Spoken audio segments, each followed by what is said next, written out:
Our MC is a total dopamine addict. He has tried everything in life, like focusing on idols, rock bands, sports, and even romance novels. But since that was not enough, he started venturing into extreme sports, martial arts, and parkour. All of that was just so he could get his daily dose of dopamine. But when those things stopped working and brought no more pleasure, he started playing online games, and that became his true addiction. Gaming was the one thing he absolutely did not want to do. That was because it reminded him of his mom, who ignored all his calls whenever she played. But as the saying goes, a late-in-life addiction can be a very scary thing. He started seeking harder and more stimulating challenges just to satisfy himself. That way, he mastered several post-apocalyptic games, with one in particular being the most stimulating of all. This incredible game was known by the name Apocalypse Safe Zone. The story and setting of the game basically work like this. The collision of a massive meteor brought on an ice age and wiped out almost all of humanity. However, long after all that global disaster happened on Earth, things changed. A warmer interglacial period finally started to emerge on the planet. To extend their lives, the survivors created the so-called safe zones, and that is basically the whole backstory behind the game universe. There are 9 safe zones named candy, cola, cigarette, beer, chicken, snow, knife, love, and unicorn. The game allows you to choose one of the 8 starting zones, except knife. The player then starts their journey in that chosen area in the body of a 10-year-old child. Whoever survives the initial stages needs to prepare for the apocalypse until turning 20. This is necessary because on the day the player turns 20, the second apocalypse begins. This initial phase is basically a preparation and growth period, acting as the first part of the game. But the real fun begins afterward. When the second apocalypse finally starts for real, survival becomes the main focus. The player has to fight enemies from other areas, and that is when you realize the importance of the starting zone. The higher the difficulty level of the zone chosen to start playing, the better and much more powerful the stats your character will be able to get. On top of all that, the people from the mysterious and locked knife zone are completely unhinged. If they spot any survivor from an easier zone, they will try to take them down on sight, requiring a lot of caution in the initial choice. But the young guy confesses that thanks to these wild elements, he managed to enjoy the game for a long time. However, this whole incredible journey is finally reaching its final end today. He slams his fist on the keyboard and celebrates that he finally managed to reach his goal. He managed to beat the game completely, seeing every possible ending, including the one from the secret knife zone. The guy stays silent for a moment while slowly taking off his headphones. He grabs his phone and thinks to himself that it is time to do that. The young man starts sending a full guide on how to start playing in the dangerous knife zone. He always posted walkthroughs on the forum so more people could have fun, considering that his little joy in life. Suddenly, his phone vibrates and shows a notification that a user left a comment on the post. The guy notices that the user commented super fast, finding it weird to start the game by wiping out the locals, and wonders how many comments he will send by himself. The user asks if it is even possible to start there since everyone takes you out without mercy, but another player replies telling him to read the walkthrough instead of asking dumb questions. He usually deletes comments with harsh language right away, but this time he decides to let that one slide. A user asks how he unlocked the hidden zone, and he replies that you just need to see the starting ending of all other zones. Another one complains that it is easy for him, but the young man says he posted the guides for the other zones, only to hear back that those guides were impossible to follow. The guy stays in total silence facing that angry reaction from the player on the forum. Having no patience for arguments, he simply replies that he is going to block that annoying user. The other player gets outraged and yells in anger upon realizing he was actually blocked for real. The user Home Protector comments that his guides are way too hard, and the MC wonders if his walkthroughs really are that complicated. But soon he sees another follower thanking him for the always great guides, which cheers him up a bit. He feels relieved thinking that there are definitely people who find his guides actually useful. Either way, he decides to leave that internet drama behind and focus on what really matters. With that settled, he finally feels ready to officially retire once and for all from this game. Walking at night down the empty street, he looks up at the starry sky and wonders what he is going to do from now on. He feels his dopamine levels are already dropping drastically and needs to do something. The young guy realizes he urgently needs to find a new kick, but has no idea where to look. Right then, he notices an open shop and wonders if there was always a convenience store right there. He then decides to step inside. Looking at the shelves, he notices the stock consists only of candy, cola sodas, cigarettes, beer, and chicken. He sees kitchen knives and even unicorn plushies, realizing that all of it looks identical to the safe zones in the game. But he quickly dismisses the idea of a collab, since the game does not even have an official Korean version. The young man figures the owner must be a hardcore fan of the game, thinking it is pretty bold to try running a business selling only that. He decides to post the pictures on the forum to help promote the place, and the user home protector quickly asks for the address in a private message. Now back to the present, the clerk asks if he is taking the cola, and he replies a bit space-headedly that he is. He starts thinking the clerk is annoyed with him for taking so many pictures just to end up buying a single cola. Holding the product, he lowers his head to look at the soda bottle more closely. The guy suddenly realizes the packaging has no barcode, while the clerk gets ready to strike, and after hitting the MC, the man says it was an excellent choice. Immediately, our MC passes out on the floor. Suddenly, he wakes up startled in a completely different place and realizes he is wearing a white military uniform. He looks around confused, but soon feels like he just gained a massive new source of dopamine. The guy gets desperate upon realizing he reincarnated into the terrible game universe and, to make matters worse, right next to a kid who had also reincarnated the blonde guy, asks if he had also just grabbed the bottle of cola soda at the mysterious convenience store. Arms crossed, the red-eyed kid asks if his internet username was Basement Hubby. The MC starts putting the pieces together about who that annoyed kid is and takes a guess, asking if he is the user's social misfit. The blonde kid snaps back, saying everyone talks trash on the internet nowadays, and immediately asks what the MC's handle is. The guy stammers in surprise, mentally admitting he never imagined he would end up reincarnating right next to a player he had blocked himself. Knowing things would get extremely awkward if he revealed the truth, he decides to hide at all costs that he was dopamine addict. Without many safe choices at that delicate moment, he resolves to simply borrow the handle of another forum user. With a friendly smile on his face, he falsely introduces himself to the blonde kid using the handle T-Bastard. The blonde kid asks if he also received the store address from user Home Protector, and the guy lies, confirming it as they walk together in the cold. The blonde kid panics, pulling his hair out, not understanding why he ended up in that game, and cursing Home Protector for leaking the secret address. The MC finally understands the mystery, realizing that foolish Home Protector went around sharing the private address he had sent him with others. Because of that, the poor guy ended up carelessly walking into the convenience store and got dragged straight into the same cruel fate. With that disturbing revelation in mind, the MC starts thinking seriously about the potential consequences of that leak. He wonders if there could be even more real people who ended up reincarnated inside this deadly game besides the two of them.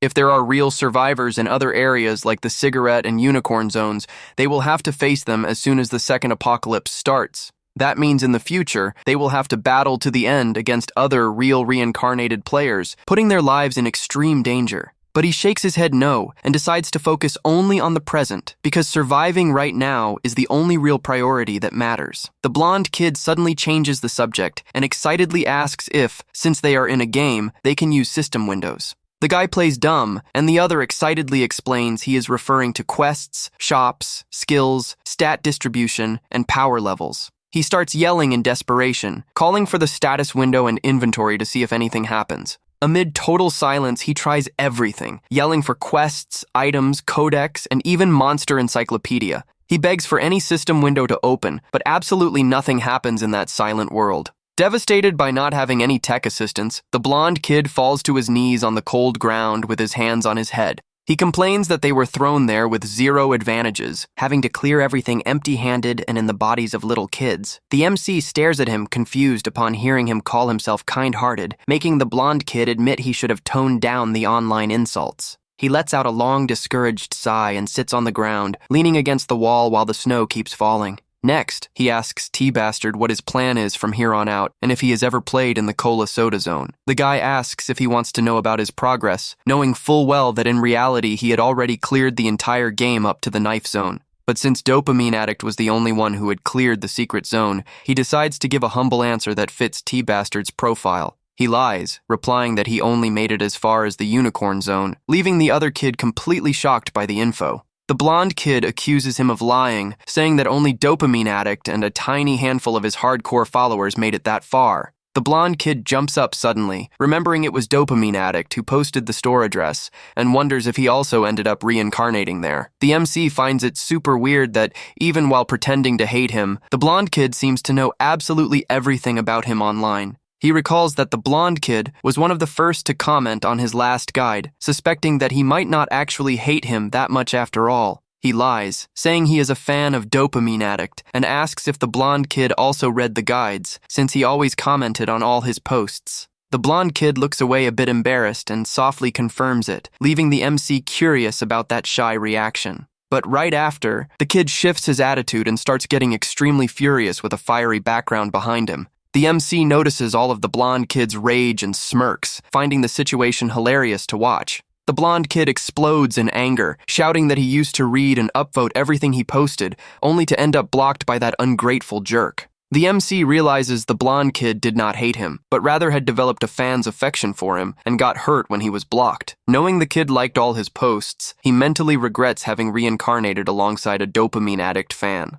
He concludes the kid must not be such a bad guy after all, and decides to give him a bonus point in his mind. Switching topics, the blonde kid focuses back on what the MC planned to do from now on in that new world. With a sharp gaze and a confident smile, the guy warns that everything is going to start right from this moment. With his back turned to the blonde kid, he reveals that his main plan is to take the famous route of the great commander's bastard son. He recalls that this was one of the strategies he published, where the Cola Zone was on the icy border ruled by a single warlord. That entire place of extreme ice was governed and protected under the absolute control of a very powerful commander. The commander was named Hayden Goodman, and the route required pretending to be his illegitimate son to become heir, making the blonde kid call him insane. He insists his friend give up on that dumb idea, claiming the game and reality are two completely different things. The guy simply turns his back and warns that if he is scared, he can go his own way by himself. The blonde kid runs after him annoyed, stammering that he is not scared and just wants to know if this plan is actually doable. He fearfully explains that to work. He will have to trick the feared commander, and if he finds out the lie, he will take his head right off. The guy laughingly says he is indeed very scared, but the blonde kid denies it immediately and swears he is just genuinely worried about his friend. Even while finding it funny, he understands the blonde kid's concern and mentally admits he cannot blame him for feeling so terrified. After all, the two were suddenly thrown out of nowhere into a dangerous game from which they did not know how to escape. An apocalyptic universe where you could pass away at any second, and on top of that, stuck in the bodies of 10-year-old children, would freak anyone out. But as weird and unbelievable as it seemed to himself in that tense moment, the guy notices he is not feeling any sign of fear or hesitation in his heart whatsoever. In fact, he feels a huge, unexplainable rush of adrenaline, even though he thought he had already exhausted all the dopamine this game could offer. He says in a relaxed tone that he will fool the commander himself and does not care if he passes away trying, leaving the blonde kid even more shocked.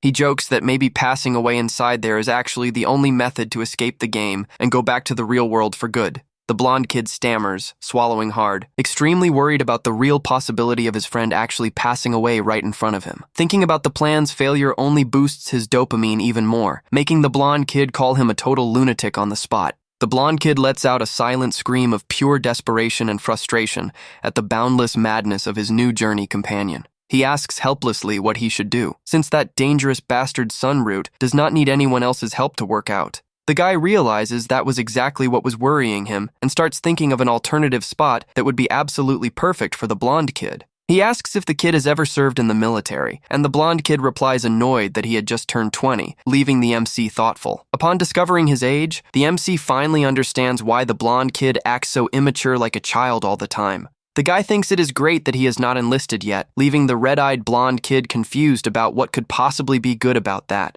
The MC just gives a mysterious, friendly smile while planning both of their next moves. He joins the other young recruits gathered under the snow in the courtyard of the military barracks. The guy points at the blonde kid and orders him to go enlist in the army immediately, leaving his friend confused. The blonde kid puts his hand on his chest, startled, and asks why on earth he should enlist just out of nowhere. The guy calmly explains that in their current situation, both of them are orphans in that cruel world. The reason the world is divided into 9 safe zones is precisely to be able to protect humanity from alien beings. The first apocalypse and the Ice Age began when a giant meteorite fell straight from space onto Earth. The lore of the game says that bizarre, unknown alien creatures came out of that meteorite and took over the planet. Because of that terrifying threat, the Unicorn Zone fled to the skies, and the Beer Zone hid underwater. All the other safe zones remaining on Earth's surface need to send soldiers on constant missions against the monsters. He knows that if they enlisted as regular soldiers now, they would be ruthlessly dragged into these deadly combat missions.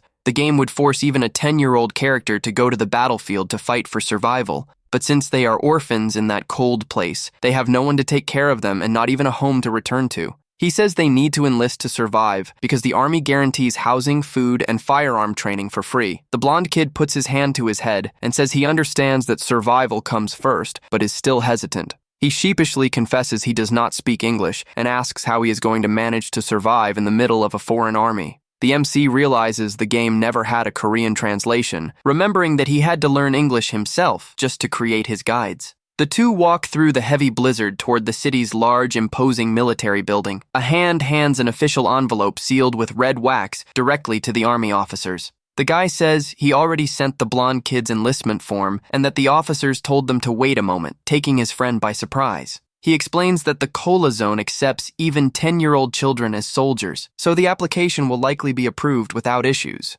The blonde kid complains annoyed that even the forms are in English, while the MC secretly filled out everything for him, from his name to his reasons. He tells his friend not to worry, and that from now on he only needs to answer everything by saying "yes, sir," leaving the blonde kid confused. Out of the corner of his eye, the blonde kid watches his friend suspiciously, asking himself if all of this is actually real. Looking around, the guy notices that they are indeed the only ones there who know how to speak the Korean language. He notices that no one around seems to care or pay attention to the language the two are using to talk. He assumes that in the post-apocalyptic setting of the game, survivors from various countries live mixed together, which makes it normal for them. He suggests writing important data only in Korean so the locals there cannot read it, and the blonde kid agrees it is a good idea. Next, the guy warns that as soon as enlistment is complete, the two will no longer be able to walk together for a long time. The blonde kid gets spooked upon hearing he will have to stay separated from him until the feared commander officially recognizes him as his successor. The blonde kid figures that based on how the guy talked about dodging the army, he must have definitely served in the military in real life. He invites his friend to enlist in the army once more by his side, praising that he seems to have plenty of talent for soldier life. The blonde kid finds it scary that he says that with a straight face, insisting that if they went together they could beat the stage much faster than alone. The guy stays completely silent for a moment, thoughtfully reflecting on that word said by his blonde friend. He questions himself how many other real players might have reincarnated specifically in that exact same area, besides just the two of them. He realizes he urgently needs to create a safe code of conduct in case the two end up running into these other players. The blonde kid tells him to drop it and focus on memorizing the instructions he gave, asking the guy not to act like a total load. Ignoring the lecture, the guy turns around and warns that from now on he will play solo, leaving the blonde kid spooked by his departure. The blonde kid shouts furiously, asking him to wait and answer just one more question before leaving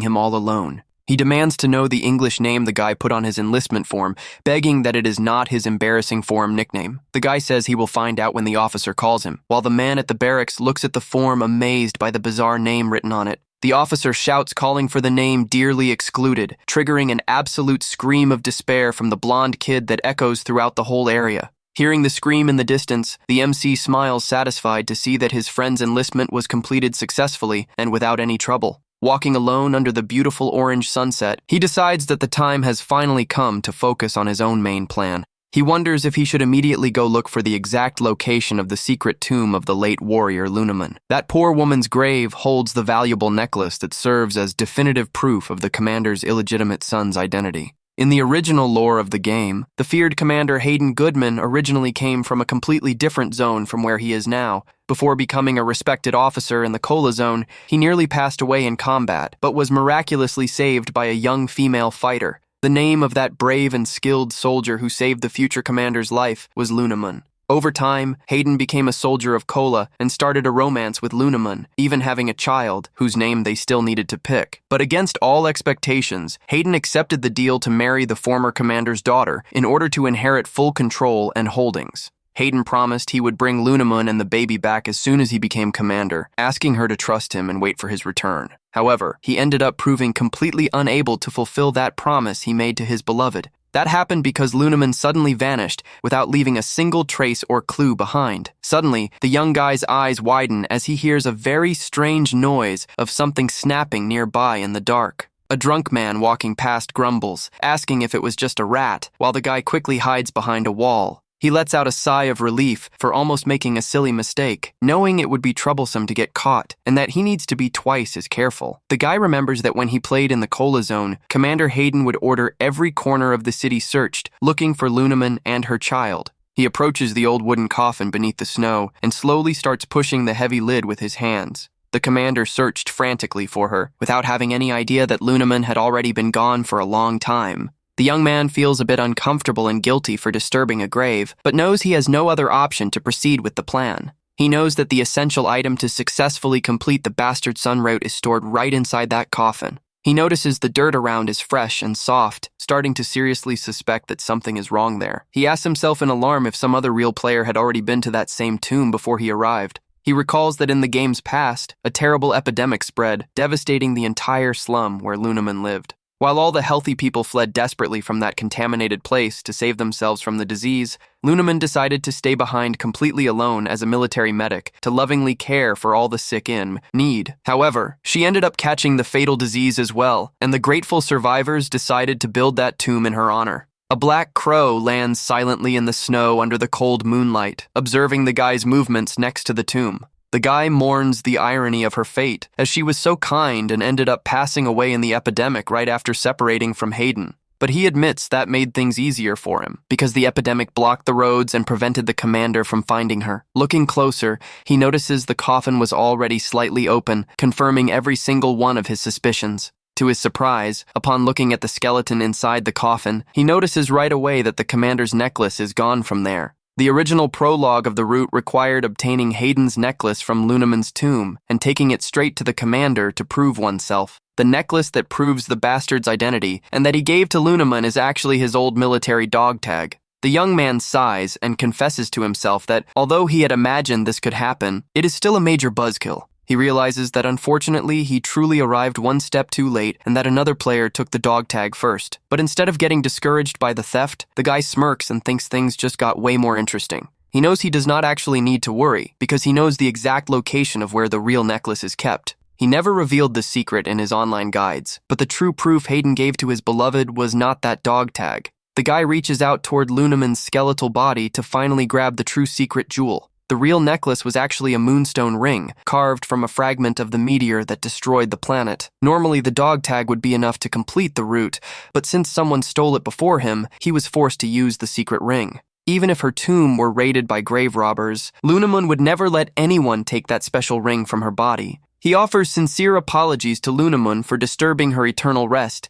and also for planning to pretend to be her son to the commander. In exchange for this favor, he promises that if he manages to become the commander's legitimate heir, he will care for him with all the respect of a son, and he swears he will do everything in his power to survive no matter what in that terrible world. Suddenly, an intense blue light surrounds him, while the system warns that he has stepped closer to the secrets of the apocalypse. The guy panics upon seeing that system reaction, since he did not remember any bizarre event like that existing in the original game. The system is partially unlocked and displays a message offering a special perk for having cleared all zones of the game. He is shocked to see that this perk existed and resolves to check if the locked chat feature would allow speaking with other real players. He wants to investigate every single feature, but decides to hit the confirm button to open that special reward first. The system welcomes Dopamine Addict and grants the succession of titles he earned in his previous playthroughs of the game. The game explains that equipping the title Friend of Lunaman makes it easier to gain favor with any character who was also very close to her in the past. Since he has a very important meeting scheduled with the commander the next day, he decides to equip that title immediately. He reflects that if only those who cleared every stage get perks, all the other reincarnated players will have to start from absolute scratch. He angrily asks himself what the person who dragged them into the game was thinking, but gets interrupted by something weird in his hand. The system flashes an alert warning that the favor effect of the Friend of Lunaman title has just been successfully applied to the target. He gets totally confused and on high alert, wondering why his title's effect was activated out of nowhere right there. The guy knows those messages only pop up when an affected character is nearby, but freaks out remembering he is all alone there. He firmly grips the shovel handle with his calloused hands to quickly finish what he started there. Without understanding what that mysterious warning was, he decides to ignore what happened for now and starts covering the coffin with dirt again. While working, he thoughtfully wonders if the imposter who stole the military dog tag has already gone to the commander's mansion.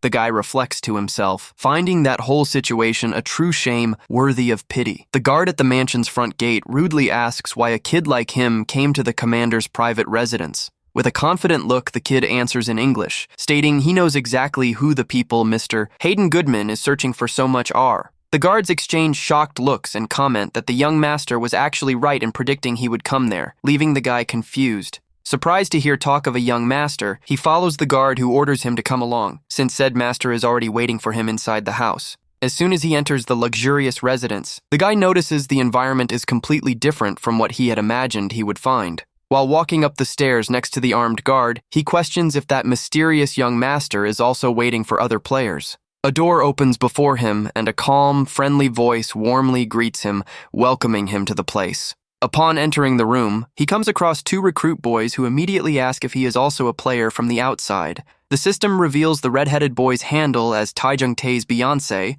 who tells him to relax and that there is no need for so much caution there. The other reveals himself as Safe 8 Zone and cheerfully explains they can speak Korean freely, since the locals there will never understand a thing. Showing no major reaction, the MC coldly replies stating he already knew about that language rule in the game very well. Noticing that the two seem pretty friendly, the MC gets straight to the point and asks why they are waiting for new players there. The kid smiles and comments that he is quite impatient, suggesting they do proper introductions first before answering any questions. The guy gets thoughtful for a brief moment, silently reflecting on the idea of introducing themselves formally there in the mansion. He realizes that since those other two players' systems are still locked, neither of them can access his private information. He introduces himself as T-Bastard, deciding to use the fake name once again to fool them easily, like he did with the forum fan. The kid who had his back turned takes a firm step forward and takes the initiative to introduce himself formally to the newcomer. With a smug, full of himself smile, he falsely introduces himself, claiming to be the famous user Dopamine Addict.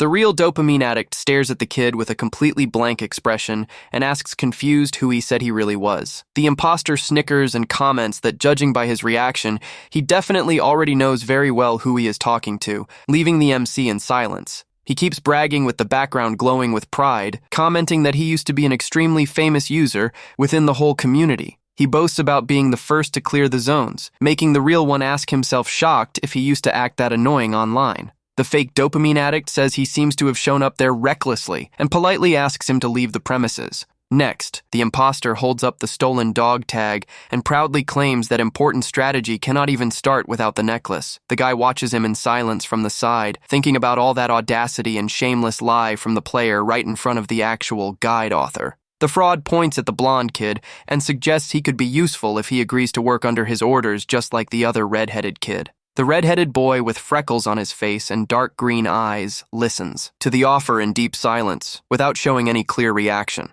The MC narrows his eyes and thinks to himself that he finally managed to understand the whole play behind that staged fraud. He remembers that in the game, those who fail to adapt quickly to the reality of that world end up passing away before even starting the route. But those who adapt gather at the mansion through strategy, and the fraud was just using his famous name to recruit easy-to-control pawns. That was because to become Hayden's legitimate heir in the future, the player would need to have several useful assistants by his side in the military. He asks if the guy needs time to think about the offer, and the MC refuses immediately, having no intention of cooperating with the imposter. He thinks angrily about how that fraud dares to try using his original walkthrough against him, and resolves to call the commander himself once and for all. He plans to show what a real game strategy actually is, promising to expose and put an end to the imposter's easy plans for good. The guy calmly turns his back to the pair, making the sound of his footsteps echo on the wooden floor of that luxurious room. He waits patiently while planning his move, since the imposter actually decided to go call Commander Hayden in person.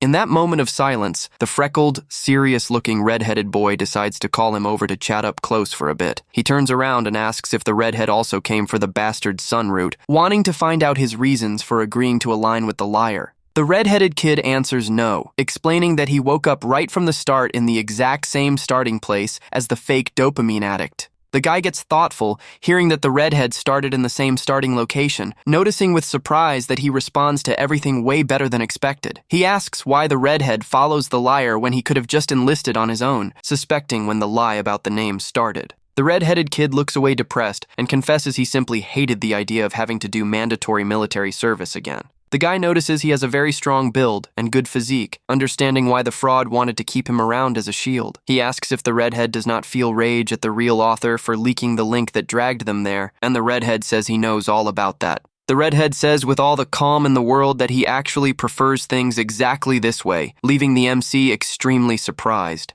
The redheaded kid clenches his fist tightly and confesses enthusiastically that being able to play alongside the legendary dopamine addict makes his heart beat fast. The redheaded kid shouts with clenched fists that he is a huge fan of dopamine and considers him his idol, leaving the MC questioning his sanity. He keeps saying the guy cleared all the zones and that now that they are stuck in this world, it makes no sense not to follow him. The redhead finishes his advice, saying that to survive the apocalypse, it is best to do whatever that guy tells you to do. The MC thinks the redheaded kid is quite a unique character and decides to ask him one more important question. He questions if the redheaded kid is indeed a loyal and absolute follower of the famous dopamine addict. The redheaded boy replies yes and confirms without hesitation that he definitely supports the player. The MC says he passed the test with that answer, leaving the redheaded kid confused without understanding a thing. The redhead starts to ask what he meant by that, but gets interrupted by the loud noise of the door suddenly bursting open. Commander Hayden Goodman steps into the room and asks the imposter if someone who knew him had really just arrived. Right then, a system notification indicates that the Friend of Lunaman title effect was successfully applied to Commander Hayden. The system also warns that the effect was doubled due to the fact that the MC has Lunaman's ring in his inventory. The MC is surprised when the commander approaches him with a very attentive and expressive gaze. Hayden kneels down in front of the kid and says emotionally that he looks so much like her. The MC wonders if the title's effect, besides boosting favorability, literally makes him physically look like Lunaman. Seeing that strange scene, the imposter starts sweating nervously without understanding the gloomy mood that took over the room. The imposter shouts, asking if the kid had nothing to say to his father, but the MC ignores the noise and calls the commander to look at something. He holds out his hand to show the moonstone ring and says that item is a keepsake left by his late mother. Hayden's eyes widen as he instantly recognizes the ring glowing in the palm of the MC's hand. The imposter gets spooked seeing that old ring and angrily wonders what the meaning of all that is.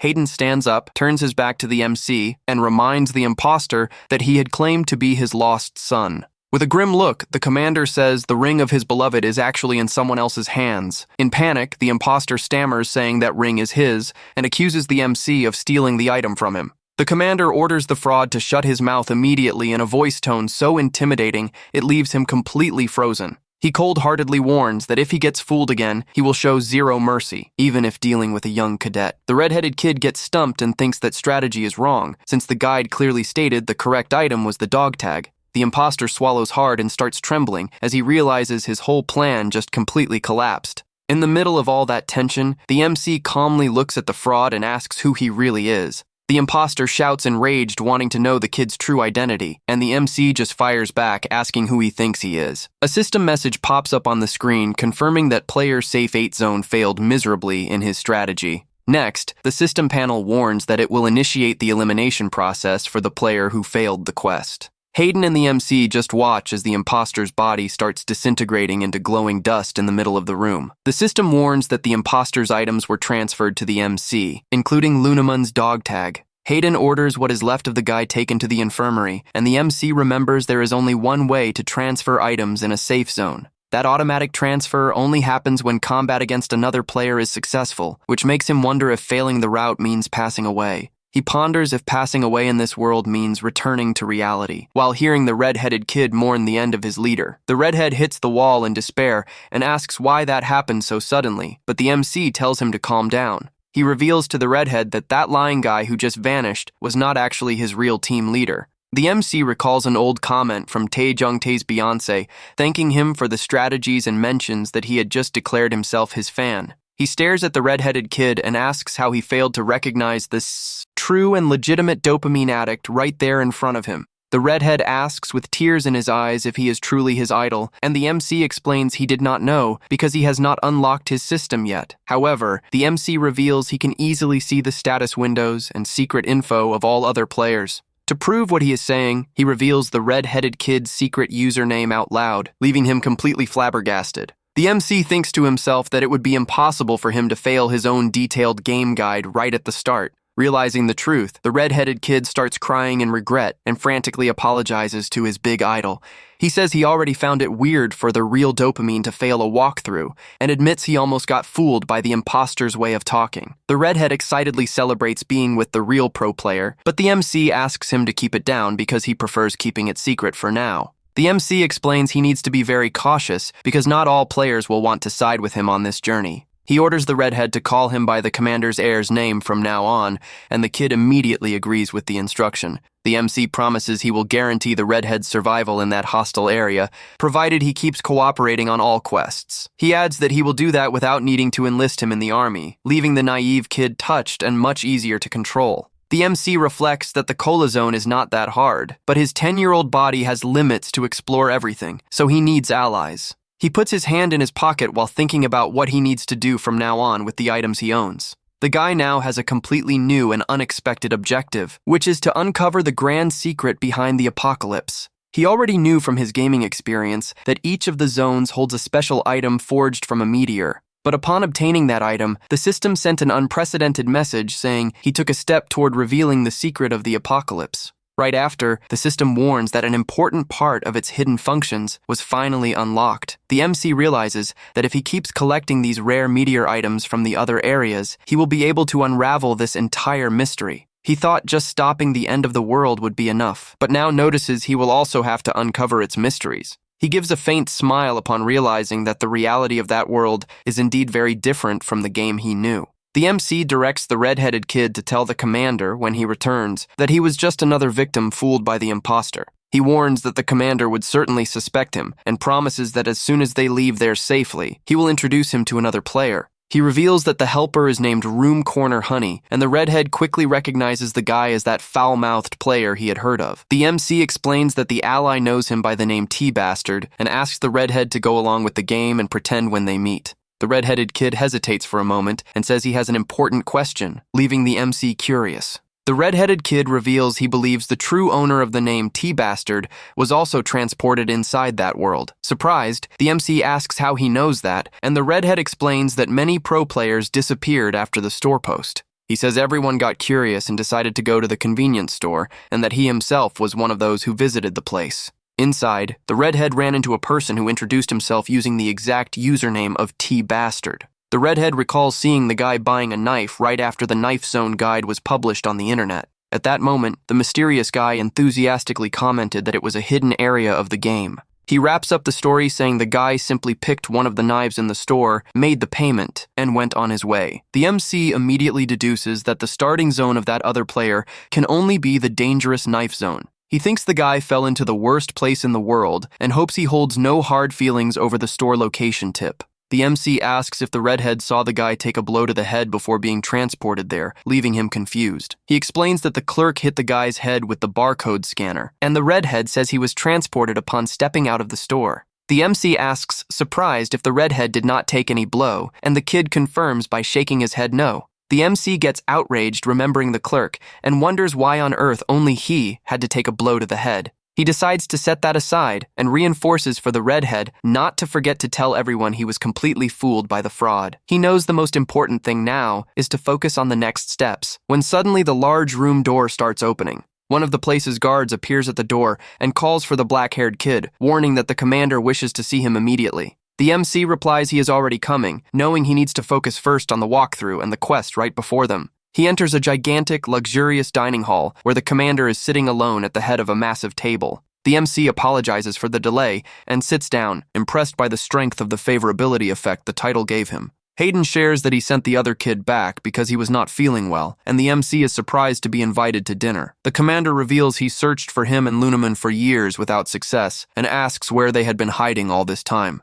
The kid answers that his mother is around the outskirts of the slum, leaving the commander surprised by the info on her whereabouts. The MC then reveals directly that his mother's tomb is actually the one located in that poor area. He concludes by sadly saying she has already passed away, making the commander clench his fists tightly from the pain of the news. Hayden blames himself for not keeping his promise and says he wants to make up for the lost years, a phrase the MC right away recognizes from the game. The commander promises to appoint him as his legitimate heir, successfully completing the secret bastard son route planned by the young man. The system confirms the route's success and announces the unlocking of the 3 rewards quest, asking the player to choose carefully. He celebrates seeing the system screen, but knows full well that completing this initial bastard son route is just the first step. To reach the rank of commander in the Cola Zone, the MC needs to complete this new 3 rewards route with perfection. Hayden asks what his wish is, and the kid prepares to make his first request, which he had already planned strategically. The kid asks with a sincere look for the commander to start visiting his late mother's tomb quite frequently. He knows those visits will make everyone see how beloved he is, besides improving the slum situation and boosting his successor points. The commander closes his eyes emotionally and solemnly swears he will visit the tomb now that he finally discovered her resting place. With the promise made, the system panel glows on screen, updating the progress of the 3 rewards to 1 out of 3 completed. The MC looks thoughtfully at his plate and starts planning his remaining 2 wishes with extreme caution. The commander watches him in silence with a serious, gloomy look, while the kid focuses on finishing his meal in the luxurious hall. The commander breaks the silence, saying that first of all, they should start eating, leaving the MC confused for a moment. He points to the table full of varied dishes and repeats that they need to eat well before continuing that serious talk. Examining the dishes with potatoes, cornbread, salad, and real meat, the MC realizes all those ingredients are super rare. The commander apologizes for preparing everything in a rush, but the guy politely replies that that meal is already more than enough.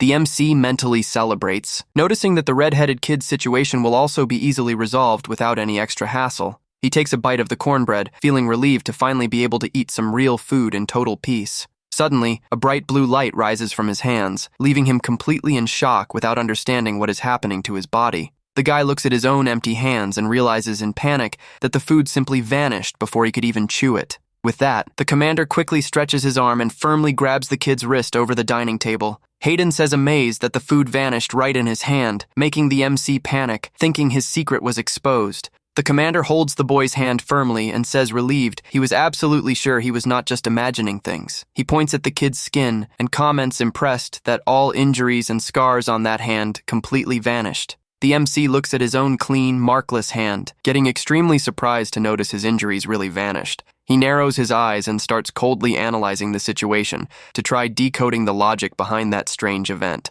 The kid remembers how his hand was full of scratches and blood marks before eating the bread, confirming the healing was real and immediate. He realizes the food vanished because it was absorbed straight into his body, exactly like how it happens in a video game to recover health. The guy starts reflecting on the details of his journey and notices things had been weird from the moment he arrived in that city. He remembers walking down the cold streets alongside his first allies and starts connecting the dots of everything he observed up to that point. He realizes that from the moment he was transported to this new fantasy world, he never felt hungry even a single time. The MC concludes that all original game mechanics, like healing health upon consuming food, were applied directly to reality. That means he no longer needs to eat to stay alive and can close any serious injury extremely fast. Since the Game Master reward made no mention of this advantage, the details indicate this auto-healing skill must be a perk shared by all players. He makes a mental plan to test the limits of this health regen later, planning to call the red-headed kid to help him with some experiments. However, the MC's biggest problem right now is finding a convincing excuse to explain this magic, instant healing, to the commander. The guy tries to start justifying himself, but the commander quickly cuts him off in a calm tone and says he does not need to explain anything. Hayden reveals with a serene look that the kid's mother also possessed incredible healing powers, leaving the MC in shock at the revelation. He shares that many people came to him in the past pretending to be his children, but all failed to prove their lineage for real. The commander looks directly at him and explains that without a shadow of a doubt, all other candidates were just self-serving liars. While watching the tea's reflection in the cup, the commander expresses his sincere gratitude to the MC for showing up in his life. He deeply thanks the kid for coming to find him after so many years, while the young guy just listens in absolute silence. After hearing the commander vent, the MC whispers to himself that he found that whole explanation super weird and suspicious. He ponders that according to the game database, Lunaman was just a regular NPC and no ally possessed magic healing skills. An intriguing question pops up in the MC's mind about the possibility of Lunaman having been an isekai player from another world just like him. He feels relieved for not having his secret exposed, but realizes there are now even more mysteries and clues he will need to investigate closely. He questions the real reason why the moonstone ring, the symbol of their union, carries such a deep and dangerous mystery with it. He wants to discover why this item holds the secret to the end of the world, and if Lunaman truly had the mysterious ability to heal people. The MC feels a strong urge to ask the commander directly how his alleged mother used to use that mysterious healing power. However, he decides to back off so as not to raise suspicion, and resolves that his top priority right now must be solidifying his military power in there. The kid settles comfortably into the luxurious chair and gets the commander's attention to make his second strategic wish. He warns in a serious manner that he would like to ask him one more personal favor, and the commander promptly grants permission for the young guy to speak his mind. He asks to have meals along with the other cadets his age once a month, completing the second of his 3 system wishes. Hayden finds the unusual requirement strange and asks the reason, reminding him that there are countless abandoned orphans outside suffering from the extreme cold. The guy says he wants to help those needy orphans out of pure charity, but thinks to himself that this is just the official cover story he made up. In reality, he knows players absorb food instantly, which will allow him to easily identify who is human and who is an NPC. On top of that, if he runs into his acquaintances at the table, it will be much simpler to monitor their actions and keep the group under his absolute control. He concludes this genius plan will yield a triple benefit, as it will also help win the loyalty of all future base warriors. This whole massive strategy of control and investigation, however, will only truly work if the commander accepts his unusual request. The guy understands the leader's hesitation, since providing free food to all cadets can be seen as a delicate political decision. He takes a calm sip of his hot tea while waiting for the response, confident that his charity request is not something impossible to approve. The commander ponders the offer for a moment, calculating if the financial cost to maintain this meal distribution will be too high. The MC uses a tactic to tug at the commander's heartstrings, commenting with a sad look that he would be happy living on water alone. He adds that in the past, when there was nothing to eat outside, he survived just eating pure snow off the street. The guy holds his cup and asks sweetly if the commander could at least think warmly about his charity proposal. He looks directly at Hayden in a very sweet manner and decides to affectionately call him Dad for the very first time. The commander freezes completely and goes into shock upon hearing the word Dad coming from the young boy in front of him. Won over by the plea, he agrees immediately and guarantees he will organize meals with the other children right at the start of next month. Later, the scene cuts to the silent, chandelier-lit hallway of the military commander's massive mansion. Hayden walks the kid to the room, tucks him in bed with great care, and wishes him a good, peaceful night's sleep. The MC returns it with a tired look, wishing the commander a good night as he gets comfortable on the pillows. The commander gives a soft smile of relief and quietly closes the door, happy to finally have his heir by his side. While watching the full moon through the window, Hayden thinks about the many painful doubts the boy must carry about the past and about Lunaman. He would love to tell the whole truth, but knows certain war secrets would be way too hard for a child to understand. The commander mentally promises he will reveal absolutely everything he knows when the kid is more mature and prepared. He asks for the boy to share his own secrets in the future as well, and the young guy just agreeably nods in a silent whisper. With a much calmer and satisfied look, the commander declares the deal is finally sealed between the two of them. He turns to walk toward the exit, but stops abruptly for a moment to give one last affectionate heads up. Before closing the door, he whispers tenderly that the guy is free to call him Dad whenever he wants from now on. Alone in the dark room, the MC thinks with a sly smile that the tactic of calling him Dad really worked out great. He knows it will take time to see him as a real father, but plans to use that clout to ensure he manages his shelter in the future. Suddenly, a glowing system alert pops up informing that public chat was enabled because another player also managed to unlock the system. The MC sits up quickly in bed, amazed upon realizing someone else in the world pulled off the feat of unlocking the game system. He stares at the public chat invite and resolves to join to test if acquiring a meteor item really is the trigger to unlock the panel. Without hesitating another second, he extends his index finger and firmly presses the blue confirm button on the floating screen. The system flashes a bright message announcing that legendary player Dopamine Addict has just entered the public chat room. The MC's eyes widen upon seeing that the other user present in the chat room is none other than T-Bastard himself. He gets thoughtful and shocked to establish that the second mysterious player to unlock the system was precisely the true owner of the name T-Bastard. He recalls that the guy is in the dangerous knife zone, where the meteor item is required to perform the total resident wipeout route. The knife zone is an absolute den of psychopaths and brutal killers, where weaker players are hunted without any chance of defense. Because of that, the objective to clear this zone is extremely grim, requiring the player to simply eliminate every single resident there. The MC watches the panel seriously and thinks that although it seems like an impossible task, there is indeed a strategic method to win.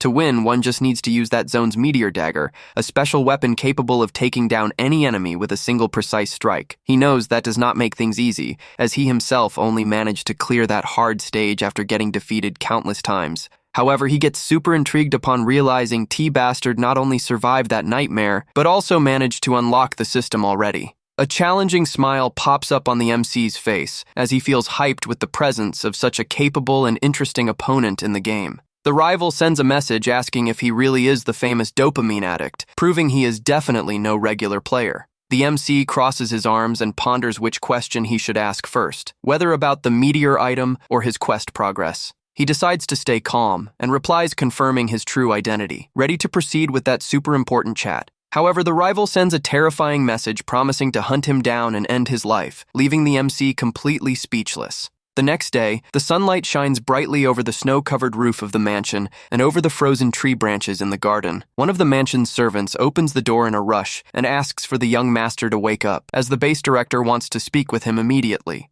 The MC is already up and dressed in front of the bedroom window, thoughtfully watching the sunny landscape outside. He turns around with a serious look and asks the servant where he should go to meet this director who called for him. He recalls that the night before, he tried to calm T-Bastard's rage by saying they were both in the same boat and that he just wanted to help. To convince him to collaborate and get the rare item from the knife zone, the MC gave a valuable tip about using food to heal injuries. However, the guy seemed to hold a way bigger grudge than expected, promising to end his life if he managed to survive the stage. The MC knows that given the carnage of the knife zone, having the goal of taking him down must be the only thing keeping the rival motivated. Precisely because of that, he sent a supportive message encouraging the rival to survive at all costs so they could meet. As he walks down the long stone hallways of the mansion, he reflects that he has not received any response from the rival since that moment. Thinking his opponent must be busy fighting for his life, he reaches the outdoor training yard and is greeted by a mysterious voice. In front of an archery target, director Murso Pendleton introduces himself, sarcastically commenting on the sudden emergence of so many heirs. The MC stares at director Murso Pendleton with disdain and dryly snaps back, making the man notice just how cheeky he is. He knows the director is extremely sharp and suspicious, being the type of character he used to poison in the game to make the stage easier. Murso slowly approaches the kid and warns that even if he is the commander's legitimate son, he still needs to learn some manners. He adds coldly saying that the only official wife is Lady Daphne and that the guy is nothing more than a mere illegitimate child when all is said and done.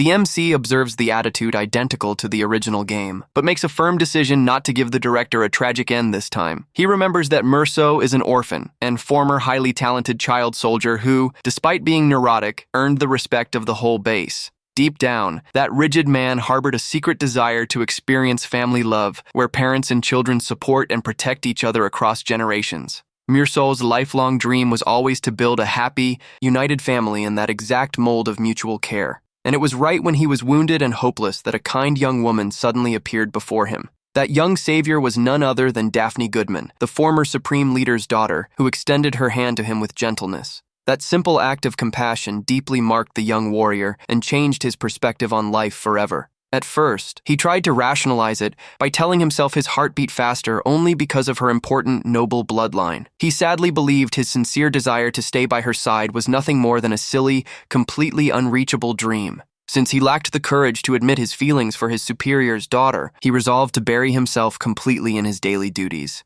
He did that solely to hide what he truly felt and to keep protecting at all costs the place where the young woman lived. However, their peaceful life completely changed the day a man named Hayden Goodman unexpectedly showed up at the base. That man ended up marrying young Daphne and soon after took over the prestigious position of Supreme Commander of that region. But after Murso became Hayden's personal assistant, the secret truth he ended up uncovering was soul-crushing. He discovered that union was nothing more than a political marriage of convenience, without any real feelings of love between them. That major revelation ignited an intense flame of revolt and outrage in the eyes of the assistant, who had always loved the young woman in silence. The guy barged into the royal quarters, shouting the commander's name in an extremely firm and intimidating manner. He said he would never interfere if she were happy, but accused Hayden of showing zero affection or care for her. He admitted he respected the leader's competence in office, but vehemently demanded he annul that fake marriage once and for all. Hayden calmly thanked him for the compliment on his military competence, but snapped back, commenting he found that whole demand rather odd.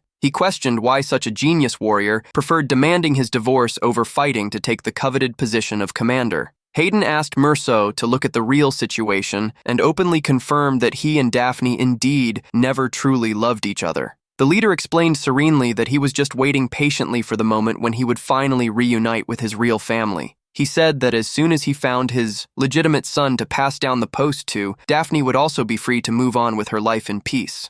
Merceau was left speechless upon hearing that, and in the present, the MC decides to take the reins of the conversation and asks a crucial question. The guy takes a deep breath and prepares to drop the ultimate winning card that will completely disarm the assistant's suspicious posture. The kid directly questions the director about the secret love he feels for Lady Daphne Goodman, leaving him in absolute shock. Stammering and breaking into a cold sweat, the assistant steps back, spooked by that revelation, as the kid used the exact same words as the commander. The kid agrees he is just a bastard, but says that precisely because of that, he can clearly understand the director's deep desires. He fakes emotion while declaring he also spent his whole life dreaming of a real family, opting to use an empathy tactic in the game.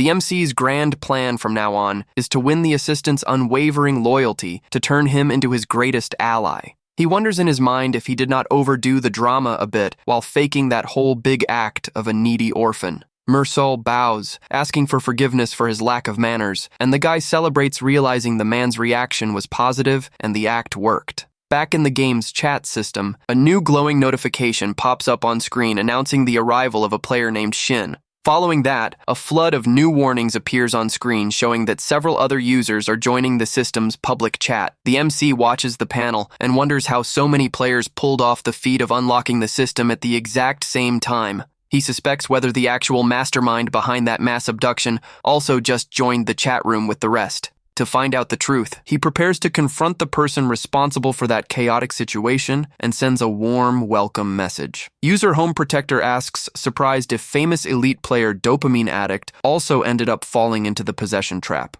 While the other players show great excitement in the room, the guy tries to stay focused to carefully analyze every single message. He puts away the panel and continues his quiet walk through the mansion's hallways, maintaining the posture of the place's legitimate air. The person responsible for the link comments that everyone present visited the convenience store after seeing the address he had shared online. The person guilty of the possession joyfully celebrates seeing the group again, making the MC think the guy is incredibly naive and clueless about reality. He recalls that, with the arrival of the apocalypse's second stage, the easiest survival areas will be massively invaded. Because of that imminent attack, survivors will be forced to move to much harder zones when the time limit expires. The MC knows most rookies will just try to hold out in the easy starting areas, a dangerous decision that will lead the entire group straight down the annihilation route. Dopamine Addict sends a message in chat saying he is in the cola zone and asks which area the other players are in to better understand everyone's situation. Shin replies right after, revealing he started the game in the love zone. The player named Absolute Possible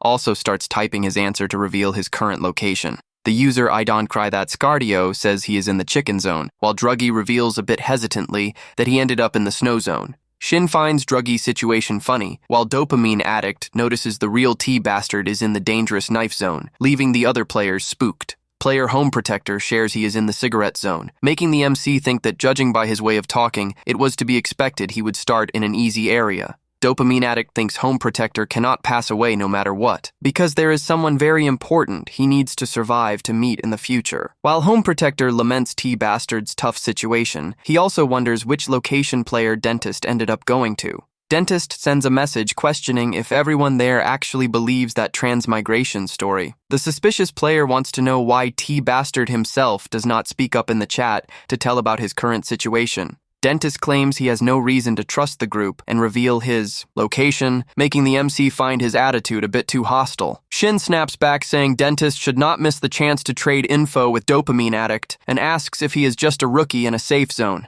Dopamine Addict reflects that no one will be able to meet until the second phase of the apocalypse, so revealing location now would cause zero issues. Dentist answers confused, asking what a safe zone is, and says he is just an actual dentist, confirming he is indeed a total rookie. The other players get super hyped, realizing they are talking to a total rookie, amusing the MC with all that enthusiasm. He remembers a dental clinic near the convenience store and deduces that since only candy and unicorn zones were left, dentist could only be in the easiest area. The MC concludes dentist can only be in the candy zone, while the rookie himself stays confused without understanding what that word means. Dopamine Addict just watches in silence while the group's veterans keep explaining things and pampering the newcomer in the chillest zone. The guy thanks everyone for the honest answers and mentions he would like to ask one more important question to the group. He shares his suspicion that touching a meteor item is the necessary condition to trigger the system, and asks if any of them owns one. Shin reveals he has earrings made of meteor, while Home Protector finally understands his system unlock because he carries a special meteor pistol.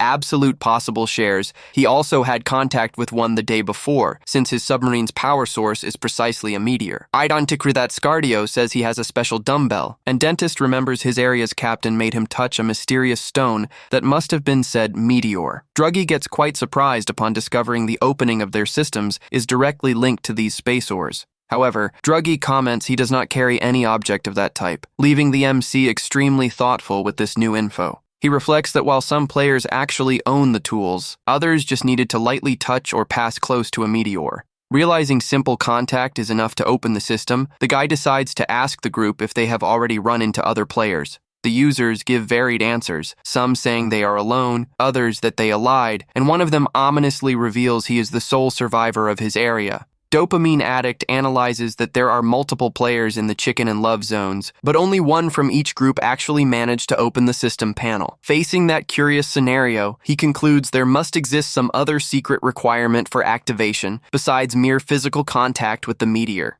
The guy decides he will have to gradually investigate each person's plans and the reason why only the Unicorn Zone system has not been activated by anyone yet. He flops onto the bed completely exhausted and yawns, realizing getting a good night's sleep will be an impossible task with so many worries. Dopamine Addict bids farewell to the group in chat, making himself available to help if they need anything, while someone asks if he is going to sleep in class tomorrow. A few days pass and the scene shifts to the imposing executive meeting room, where an important discussion is about to begin. A man belonging to Daphne's party faction rudely asks if that kid really is the son of the deserter they were searching for so much. The members of Hayden's supporting faction get furious at the nasty comment and snap back saying calling the mission's grand heroine a deserter is an insult. The heated discussion quickly escalates between both sides, with accusations about cowardice and about people who never even set foot on a real battlefield. The tense vibe is suddenly cut short when one of those present loses his temper for good and slams his hand with extreme force on the conference table. The leader of Daphne's faction, named Anton, scolds the group saying they must have all gone senile to be shouting like that right in front of the commander. However, Anton himself admits he is also quite curious to know his leader's opinion on such a delicate topic. He directly questions if the commander considers that late woman a simple, unworthy deserter who fled her military duties, or if, in reality, he still views her as a grand war heroine worthy of all respect and honors from his troop. Commander Hayden Goodman listens to everything attentively and calmly suggests his own son answer that question in his place. The large doors of the luxurious room slowly start to open, while the leader prepares to make the official presentation of his heir. As the guy steps into the place, the effect of his special Friend of Lunamun title instantly activates toward all targets present in the room. The commander introduces the young heir as Haidam, who takes a firm, elegant stance before the attentive eyes of the room's generals. The young guy notices Daphne's faction is looking at him with absurd hostility, far beyond what he had originally imagined. Even feeling all that immense pressure in the room, he keeps walking with his head held high and an extremely impressive posture. He reflects on his father's bold move to present him in that place, which is the meeting room where the most important leaders of the Cola Zone meet. The guy knows half the leadership belongs to Daphne's group, while the other half supports Hayden and fought on the battlefields alongside Lunaman. Hayden analyzes that if the commander admits his mother deserted, he will end up totally losing the support and trust of his own military faction. On the flip side, if he decides to call her a heroine, the members of Daphne's supporting faction will refuse to follow his orders. However, the guy knows his late mother is not the main point of the issue, regardless of whether she is seen as a deserter or a heroine. To him, the most important fact there is simply showing everyone that the commander is indeed his biological father. He understands very well that power struggles inside that military court need to be answered using pure display of force. One of the generals jumps up furious and shouts at the kid, asking how someone of such shady origin dares to speak with such arrogance at the table. The man orders the guards to arrest the young guy immediately, but gets cut off at the exact same instant by a deafening gunshot noise. The shouting general falls dead onto the table covered in blood, while a voice pops up asking if the young lord is okay. Mursal Pendleton appears holding a smoking pistol and says he acted on impulse fearing the guy might get hurt. Hayden replies calmly, but laments the fact that the expensive clothes he received as a gift from the commander ended up stained with blood. Director Murso slowly lowers his weapon while observing the MC's scary, cold reaction to that execution. Because of that tragic, sudden execution, the important executive meeting is cancelled right away. Anton observes the situation in silence with a thoughtful look, trying to digest everything he just witnessed in that room. Those present are shocked to notice that even with a man dying right in front of him, the young guy showed not the slightest sign of fear or hesitation. Walking through the hallways, Hayden comments that he already knew the kid was exceptional, but did not expect him to be so brave and bold. The commander asks the director what he thought of the guy's behavior, since he was put in charge of supervising his education over the last few days. Murso answers he was already sure he was no regular person, but admits the young guy far exceeded all his expectations. The director reports that besides having flawless manners in public, the kid showed an out-of-the-ordinary intellectual capacity during classes. He shares that the guy instantly memorized the entire Goodman family tree and paid close attention to Lady Daphne's history. Murso praises the impressive focus and memorization for his age, but reveals there was something else that left him even more surprised. The major shocker was discovering that the young heir's marksmanship and shooting ability were simply perfect. He confesses to the leader that even after witnessing the scene with his own eyes, he still found it hard to believe what he saw. The kid's stance, breath control, and calmness while holding the weapon resembled those of a highly trained veteran soldier. Although the guy innocently asked if he had hit the practice target, he had just said that was his first time holding a gun. What no one knew was that behind that front, the MC was using his Korean Army experience and a special sharpshooter title. The director tries to rationalize it, thinking anyone with basic instructions would be able to hit the practice target from that distance. However, seeing that all shots hit the exact center of the target, he can only define that as brilliant natural talent. Murso recalls that the security of that area depends entirely on shooting ability, because the monsters there do not pass away from ordinary attacks. The creatures are extremely tough and keep advancing unless they take a precise shot to their weak points. Because of that, he states with conviction that young Hayden's presence is absolutely essential for the success of the upcoming subjugation quest. Suddenly, the director comes to his senses and wonders why he is talking so enthusiastically about putting the commander's son in danger. Hayden Goodman listens attentively to his subordinate's full report and answers with just a brief sign of understanding. The leader walks thoughtfully and mutters to himself that everything is happening in the exact way he had already predicted. He fondly recalls his former beloved and thinks about how much the kid's mannerisms and courage remind him of her. Meanwhile, snow begins to fall softly over the large military camp where soldiers and recruits are sheltered. Fast rumors start circulating among the cadets about the violent execution that happened during the officers' meeting the day before. They comment that Murso was the one who shot the general, making others wonder if such a serious act of insubordination will bring punishment. However, they soon explain the victim had provoked the young heir first, which completely shifts the soldiers' view of what happened. One of them questions if his comrades know the scary reaction of the young lord himself to all that sudden violence. The soldier shares that the kid ignored the general's death in front of him and only worried about apologizing for the mess on his new clothes. Some cadets start calling him a total psycho, while others theorize the invitation to eat dinner together is just his tactic to gain allies. Back in the quarters, Murso reports to the MC himself that gossip about him being an abnormal person is already spreading throughout the whole area. The director addresses him respectfully, while the young guy keeps looking thoughtfully out the luxurious room's window. Hayden confesses with a sweat drop on his forehead that hearing the rumors like that, he really sounds like a complete psycho to others. Murso says the rumor is not that far off, but the MC jokingly snaps back that whoever pulled out a gun and shot out of nowhere was the one acting weird. Taking advantage of them touching on that delicate subject, the director decides to ask a very important question to the guy. He questions the tragic moment when he decided to pull the trigger and take the life of that insolent general during the meeting. Murso asks directly if the kid planned that whole situation on purpose to get him to execute the man. The assistant swallows hard and subtly looks away, showing clear nervousness while waiting for the young guy's honest answer. However, the guy just adjusts his glasses with an enigmatic smile and plays innocent, saying he has no clue what he is talking about. Hayden subtly smiles and explains that when all is said and done, it all boils down to a very simple story to understand. He theorizes that Commander Hayden actually always wanted to eliminate all officers who used to insult Lunaman's memory. But holding the position of top commander of the entire zone, the man could not simply show favoritism or openly take a side. However, the emergence of his supposed blood son completely shifted the balance of power and gave him the ideal opportunity to act. Under the excuse of defending his legitimate heir's honor, the commander could finally make Lunaman's enemies pay for their insults. Hayden Goodman secretly guaranteed that anyone who dared insult his son would pay for such audacity with their own life. Hayden concludes that the commander must have made a secret promise to Merceau, ordering him to eliminate anyone who disrespected his son. The guy adds that rumors about the arrival of a bastard son would be a major problem, but ended up drowned out by the news of the general's execution.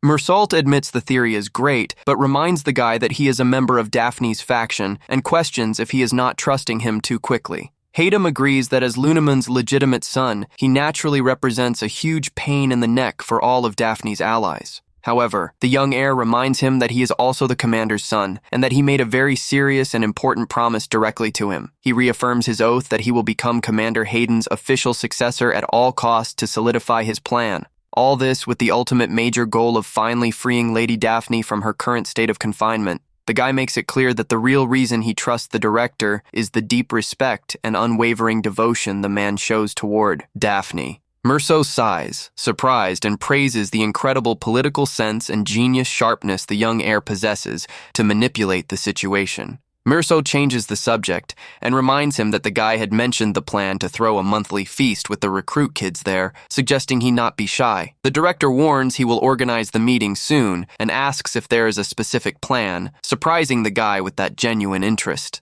Seeing that the assistant is friendlier, the MC decides to reveal that he plans to prepare all the dishes that will be served at the feast himself. Merceau analyzes mentally that cooking is a classic and foolproof method to win people's hearts and gain their genuine favor. The MC reflects that he does not need blind obedience, but rather the real respect of the children, because relationships based on fear never last long. He wants to show the kids he is on their side, so that when the cruel phase of the apocalypse starts, everyone will follow his orders without hesitating a second. The director pauses briefly before continuing the conversation to understand how he could help prepare that event efficiently. Merceau asks what he could help with, like picking the menu or prepping, but the guy directly replies that he needs him for a hunt. The commander's assistant is left completely speechless and looks at the kid confused, unable to understand the reason for such an unusual response. The MC just keeps a mysterious smile on his face, showing he knows exactly what he is doing with that unexpected decision. He firmly reaffirms that the first step for the plan of preparing the recruits' grand feast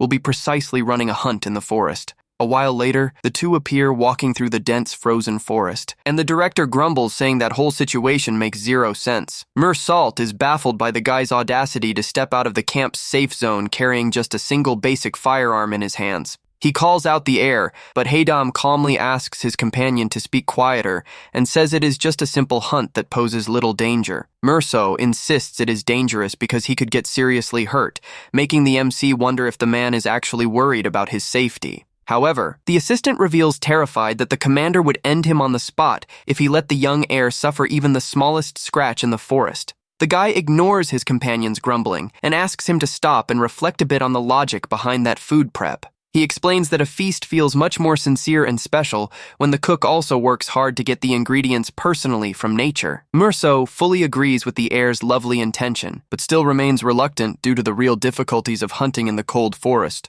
He argues that having no real combat shooting experience, that would also be his first hunt, and if something goes wrong, the blame will fall on him. Haydam grandly snaps back, saying, "A simple hunt is nothing for a commander's son," making Merceau shout at him to stop using that excuse. The guy teases, saying he has hunted beasts without even needing weapons, and suggests the director stay behind him if he is scared, leaving the man annoyed. He admits mentally that hunting alone would be way easier, but reveals the real reason for bringing the grumbler along is much more strategic. The MC knows that to prove to others later that he is fully capable of taking down real monsters, he will need a high-profile witness. He needs Mersault's testimony to confirm his feats, and at that instant spots a small horned rabbit ideal for starting. To Mersault's big surprise, the heir says that cute little creature is not his target and keeps looking for something bigger and more dangerous. Suddenly, the kid pulls out his military knife and makes a deep cut on his own palm, alarming the director, who shouts in concern upon seeing the blood fall. He asks for quiet so as not to scare the animals, while Mirso stays desperate, seeing the guy bleed intentionally in the middle of the cold forest. The young heir focuses his attention on the frozen bushes ahead and coldly warns that the real target is approaching, attracted by the smell. Mirso tries to understand what is happening while listening to heavy steps and watching a huge monster paw step hard on the soft snow. A colossal creature known as the hippo boar emerges from the forest shadows, leaving the experienced director completely paralyzed in shock. He fearfully warns that these monsters rarely get close to humans, and that beast could be a dangerous variant, but Haydam calmly tells him to relax. The panel reveals that hippo boars are very skittish monsters that hunt small prey, like the rabbit, because they avoid confronting stronger enemies. The assistant realizes the heir used his own blood as bait to lure the monster, but wonders if it would not be safer to use the small captured rabbit. The MC knows the beast's sense of smell is sharp, and that if he had used the gun to hunt the rabbit, the strong smell of gunpowder would have spooked the big monster. Haydam calmly asks Mirso to take a step back and explains that although hippo boars avoid humans, there are only 2 people there. At that decisive moment, the MC activates his special magic bullet sharpshooter title to guarantee a guaranteed, precise shot. The massive monster leaps with fury in the kid's direction, upon realizing one of them is injured and giving off the smell of fresh blood. He knew that even an extremely cautious creature like that would decide to attack upon catching the scent of injured, vulnerable prey. Steady and without showing a shred of fear, the kid aims his gun directly at the beast and challenges it to come at him with everything. A single, deafening gunshot suddenly echoes through the frozen forest landscape, sealing the fate of that terrifying clash. Mirsault watches the scene with an expression of pure amazement on his face, trying to process the ease with which the clash was resolved. The kid looks back in complete calmness and asks if that massive fallen beast is already enough for their feast. The scene shifts to the military mansion's lavish outdoor courtyard under the bright light of a lovely sunny day. The Cola Zone recruit kids appear gathered at the spot and look amazed and quite surprised by the reception they received. Haydam thanks everyone for accepting his invitation to the feast and humbly comments that he did not manage to prep much food for lunch. He warns with a wide smile that there is plenty of delicious pork available and asks everyone to dig in, as he wants to work well with them. The little soldiers sit around the wooden table and start eating joyfully while chatting and laughing together. Room Corner Honey grumbles angrily while grilling the meat, upset because the cadets do not even look at them, since the kids can actually taste the flavor. Haydam jokes, saying his friend remains the same as always, and points out the meat is still raw, making the blonde kid snap back annoyed, saying he already cooked it all. Suddenly, the red-headed boy appears and bows in a super-exaggerated way to greet the two, startling Room Corner Honey with the surprise. The newcomer happily introduces himself as Taejong-tae's Beyonce and excitedly asks if he can call Room Corner Honey Dear Big Bro. The blonde kid gets enraged and questions how he dares call him that, immediately asking the MC why he did not force that kid to enlist. The MC explains that the redhead already completed mandatory military service back on Earth and ironically asks if the blonde kid has even learned how to use a gun yet. The redhead finds it funny and jokes, saying the blonde kid definitely knows at least how to hold basic gear, since he is now officially a system player. The blonde kid tells his peer to shut his mouth immediately and questions if he wants everyone in the yard to find out they are players from another world. The MC lets out a sigh of relief, noticing no one heard, and asks for each to share their current progress in the camp, starting with the redhead. Taejong-tae's Beyonce shares he is working as a servant in the commander's residence,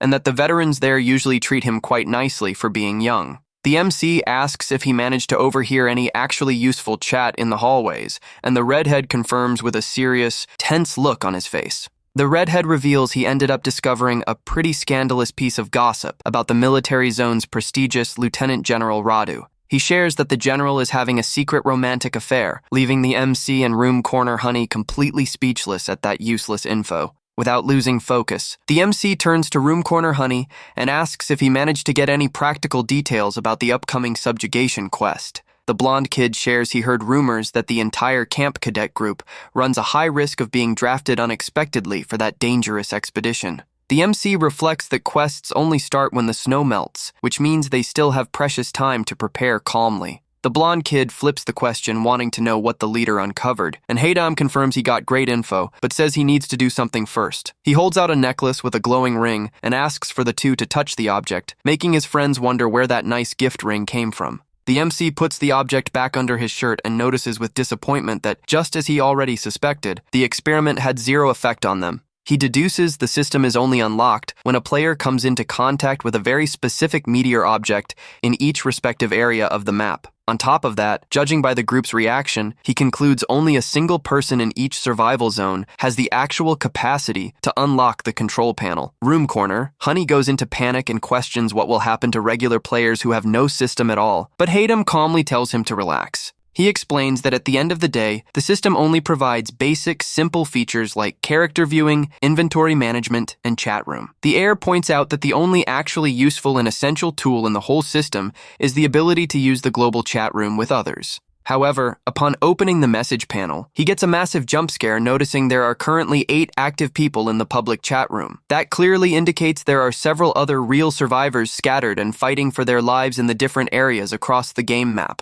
The blonde kid gets thoughtful for a few moments before finally deciding to open his mouth to ask one more important question to his leader. He sharply asks where the legendary dopamine addict ended up and if he is also in the chat, making the MC himself break into a cold sweat at the question. Haydam dodges, saying everyone hides their info and thinks he needs to reveal his real identity gradually, making the group owe him favors first. The blonde kid arrogantly agrees and states that cocky pro player would never reveal his hideout for free, proud of being the first to speak. The redhead jumps into the conversation, asking if there are no other transmigrators there in the cola zone, since the other cadets seem to eat pretty normally and regularly. The MC agrees and states that without a shadow of a doubt, they are the only surviving players from another world who ended up in the cola zone. However, his expression subtly changes, and he starts silently reflecting on a mysterious theory that just popped up in his analytical mind. The guy raises the incredible and intriguing hypothesis that the late, mysterious Lunamun might have also been a system player in the past. Room corner Honey's red eyes widen, completely shocked by that unbelievable possibility brought up by his teammate. He explains he is not sure, but since everyone insists he looks identical to her physically, he suspects she was also of East Asian origin. The guy recalls when the commander's assistant himself mentioned movedly that looking closely, he really looked way too much like Lunamun. On top of that, he adds that she was widely known throughout the region by the grand title of Subjugation Quest Heroine. Room corner Honey points out that is a title only real players can earn, stating he has never seen any regular NPC receive that honor in the game. However, the MC calls everyone's attention back and reveals there is an even more important and curious detail about her story. He shares that Lunamun supposedly possessed the exact same magic instant healing ability that only transmigrated players carry. The guy realizes this world holds hidden secrets never revealed and smiles excitedly at the massive, dangerous, hardcore challenge awaiting them in the future. His friends shake in fear seeing the MC's scary smile and beg him to calm down, finding all that excitement of his insanely bizarre. The redhead reflects that Lunamun is not the only surprise there and thinks that when all is said and done, their big leader is probably not a real psycho. Meanwhile, the MC pulls the necklace out of his uniform and focuses his attention on the moonstone ring Lunamun used to wear when she was alive. He recalls that the ring was just a regular, low-value item inside the original game, but notices it still triggers the friendship title with NPCs. He realizes this world holds unprecedented mysteries, remembering that he felt a warm energy emanating from the ring whenever he was near the commander. However, the exact moment Hayden walked away, the ring suddenly went cold, almost as if the object were sad about the man's departure from there. The guy analyzes that the special friend of Lunamun title is a powerful tool that drastically alters NPCs' perception and behavior. If that logic is right, he strongly suspects that mysterious ring might carry the consciousness or feelings of some NPC from the past. The young heir wonders who would truly be the owner of that warm, nostalgic presence he can feel through the meteor ore. A voice suddenly interrupts his deep internal thoughts and asks for him to tell more about his findings regarding the mechanics. Room corner Honey questions if, in case this world really does not work the same way as the original game, there would be any drastic change in strategies. He worriedly asks if that means all the guides and tutorials they memorized on Earth became completely useless and worthless. The MC reassures his friend saying the guides are still valid and reminds him that those who failed to follow the correct strategies ended up passing away. The blonde kid wonders if only Lunaman's settings changed, but the redhead jumps into the chat, drawing their attention to the food on the table. If she really was a player, it means someone transmigrated long before them, raising the question of what that pioneer's tragic fate might have been. The blonde kid feels crushed by the weight of so many unexplained problems popping up all at once, like loose ends and NPCs acting like real players. With his head about to burst, he shouts, asking them to focus only on stopping the apocalypse, making the MC think he is way too impulsive. The guy calms his friend down and explains that their immediate goal right now is simply guaranteeing both of their participation in the dangerous subjugation quest. He confirms they need to go on this first mission because survivors earn a valuable, rare title as a reward for clearing the challenge. The redhead offers to go in the blonde kid's place on the quest, but the MC knows he needs to prevent Taejong-tae's Beyonce from participating in the expedition no matter what. He analyzes that, in case both fall into a deadly trap during the event, it will be much better to have at least one experienced player on the outside to solve the problem. The guy sports a calm smile on his face, making it clear he has zero intention of losing his life so easily and pathetically along the way. The blonde kid complains, asking if they could not talk outside, and questions if they were brought to the room just to see the luxury accommodations. The MC ignores his friend's complaints and places a metal fork on the wooden table with a sharp metallic click. The two look intrigued at the box full of decorated cookies and at the metal fork placed beside the food, not understanding what his plan is. He invites the two companions to sit down and seriously warns that from that moment on, everyone there is going to start practicing the act of eating. He shares that he ran fast recovery tests focusing his mind on the act of eating, but the blonde kid questions why they need to use cutlery instead of eating with their hands.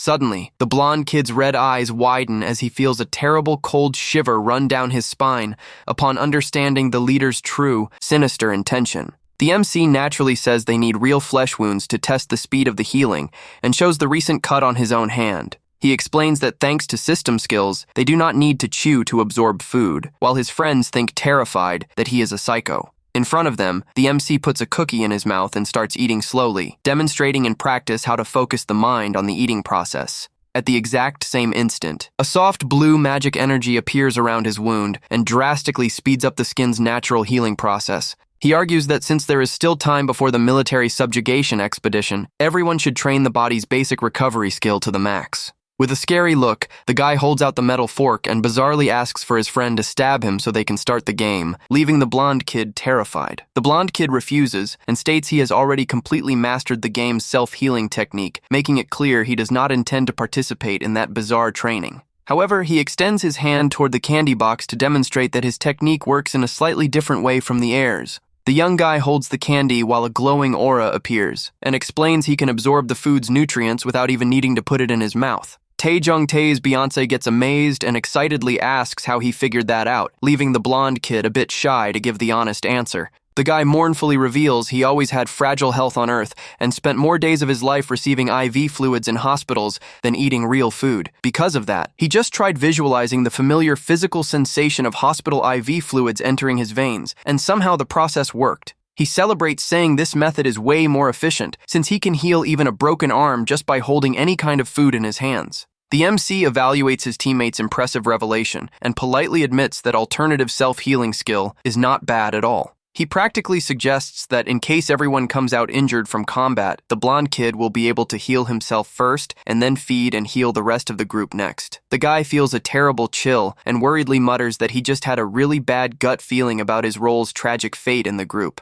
Ignoring his companion's despair, the MC cracks a wide, satisfied smile and decrees that from now on, the blonde kid will take on the healer role. Night falls, bringing a starry sky that can be seen through the bedroom window. Dopamine Addict thinks to himself that they managed to make pretty decent progress over the course of the day. He is surprised by Room Corner Honey's talent and starts planning what training he should apply to Taejong-tae's Beyonce. Suddenly, the system displays several friend requests sent by other players, which leaves him quite surprised. He remembers that friendship unlocks private chats and resolves to accept the first request he received. Player Home Protector questions the delay in accepting the invite, and the MC finds that response way too fast. Dopamine Addict sharply asks what he wants, but the other asks not to hold hard feelings over what happened at the convenience store. The MC goes into shock when Home Protector asks if he's planning to head to the Unicorn Zone later. Next, a window pops up indicating Home Protector sent a trade offer to hand him cigarettes. The guy realizes it is actually possible to make item trades directly with players who are in other zones. He accepts the trade without hesitation and is surprised to see the sent item was transferred straight to his inventory. The other admits he is just trying to be friendly to get shelter when the unicorn zone gets turned into a refuge. Dopamine Addict realizes having allies outside his area is vital, says he will think about the offer, and receives a confident response. With a smile on his face, he decides he needs to study the workings of item trades better before going to sleep. Suddenly, the silence of his room is cut short by a new sound signal coming straight from the system screen. He gets confused seeing a message asking if he still has anything pending to talk about right now. The system warns a friend request arrived sent by a user with the handle tbastard, leaving him intrigued. He stares at the screen, unable to believe he received an invite coming precisely from that specific player. At that instant, the screen shows that Dopamine Addict accepted the friendship and asks if he finally decided to talk. The player, whose handle is tbastard, stares at the screen annoyed and swears Dopamine Addict is someone he needs to eliminate personally. The scene shifts to show someone's hands typing rapidly on a keyboard inside a dark room. While smoking a bias cigarette, the man asks another person what handle he should put on his game profile. The peer suggests he use the name T-Bastard, explaining it is quite a popular term that is currently trending. He agrees with his friend's suggestion and decides to officially register his character with that handle to Bastard. He reveals he started playing Apocalypse Safe Zone on a younger colleague's recommendation, right after retiring from his old organization.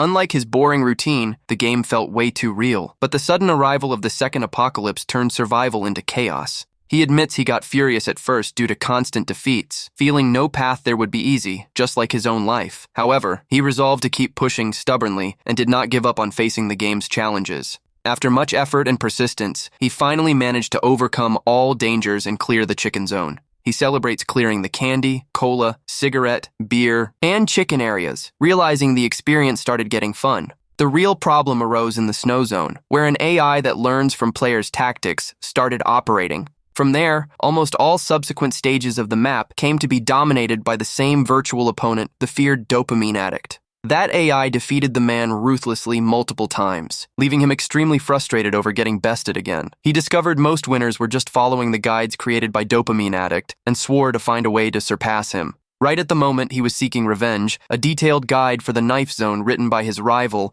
appeared published on the official forum. He goes into absolute shock upon realizing his opponent had also managed to successfully complete the dangerous knife zone. The man realizes he cannot waste time, admiring his rival, and needs to act quickly before others do the same. He deduces that if he is the second to pass that area, his own AI copy will face his rival in the knife zone. Focused on his goal, he swallows his pride and spends the entire night following the guide, even though he thinks it is crazy to have to unlock all that. But when he finally managed to unlock the knife zone, he discovered Dopamine Addict's profile had simply vanished from the internet. The only clue the rival left behind before vanishing without a trace was the physical address of a convenience store. He gets thoughtful, realizing that all the people who decided to go to that location ended up mysteriously disappearing. Determined to investigate, he goes to the address and steps inside the establishment, carefully observing the quiet environment. Inside the place, he spots a young red-headed guy and immediately suspects that boy is also a player from the same apocalypse.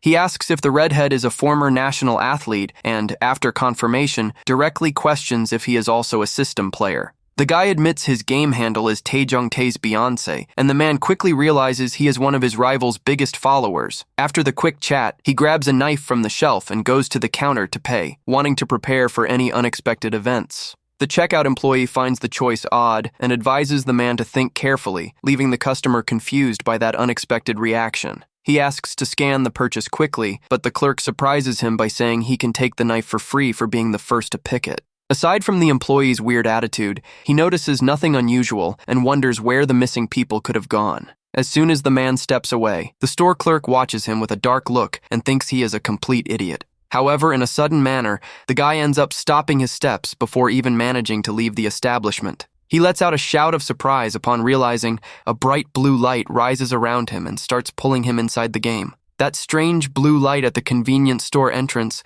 was his last memory before leaving the real world. When he finally managed to open his eyes again, he realized he had reincarnated into the body of a 10-year-old child. To make matters worse, he was in the dangerous knife zone, surrounded by killers who celebrated the chance to eat fresh child meat. While being tortured, he remembered Dopamine Addict's guide that taught to play dead to ambush the leader and steal the knife. Thanks to the info in that guide, the kid managed to grab the meteor knife and started running to save his life. Despite managing to escape, the injuries he sustained during the desperate flight were way too severe and painful. He tried looking for food to heal himself, but found nothing edible because the psychopaths in that area only consumed human meat. Desperate, he sends a message saying he is going to pass away because he refuses to practice cannibalism to recover health in the game. He wonders what his rival would do in that extreme situation and gets annoyed realizing he is receiving zero response. The young guy starts accepting his sad end, but gets cut off suddenly by the sound of a new system notification. The opponent sends a trade offer with 15 cookies and says he felt pity, making the guy swear he will end him if he survives. The young guy types that not even Dopamine Addict himself would be capable of eliminating all local residents of the area before the new apocalypse. He confesses to himself that he only wrote that guide because of an achievement, since it would be impossible to do that in the body of a child. He reads Dopamine Addict's message, who seems surprised to notice his rival had actually studied his guide with so much attention. Upon reading that he is considered the worst person in the world by his adversary, Dopamine Addict does not care and just smirks. The MC thinks his opponent still has energy to stay mad and hopes he stays alive, even if just out of pure grudge. He wishes for his rival to survive at all costs so that he can, in the future, bring precisely the item he needs so much. The story then shifts focus to the Love Zone, revealing a gorgeous mountain landscape under the illumination of a full moon. In that region, a young woman dressed in white emerges grandly before several followers wearing hooded red cloaks. One of the kneeling men respectfully asks what divine message the gods decided to send them this time. She reveals the deities delivered an important revelation for Dopamine Addict, but he simply chose to ignore the warning. With a serene look, Shin states to all her faithful followers that player Dopamine Addict has no intention of helping them. The young woman gives a brief side glance, maintaining a mysterious and quite calculating expression regarding her next steps. Shin thinks about the fact that he has not accepted her invite yet and wonders if he believes he has already gotten everything he could from them. She gives a slightly wicked smile and thinks the same feeling of disposal applies to what they plan to do with him. She knows no one would stand a chance against Dopamine Addict if he were in the Unicorn Zone, but celebrates the fact that he is in the Cola Zone. Being in the Love Zone, Shin feels extremely confident that she will manage to make the most of her magic abilities' potential. Before reincarnating, she was just a fake shaman, but always knew perfectly well how to manipulate people's feelings and hearts.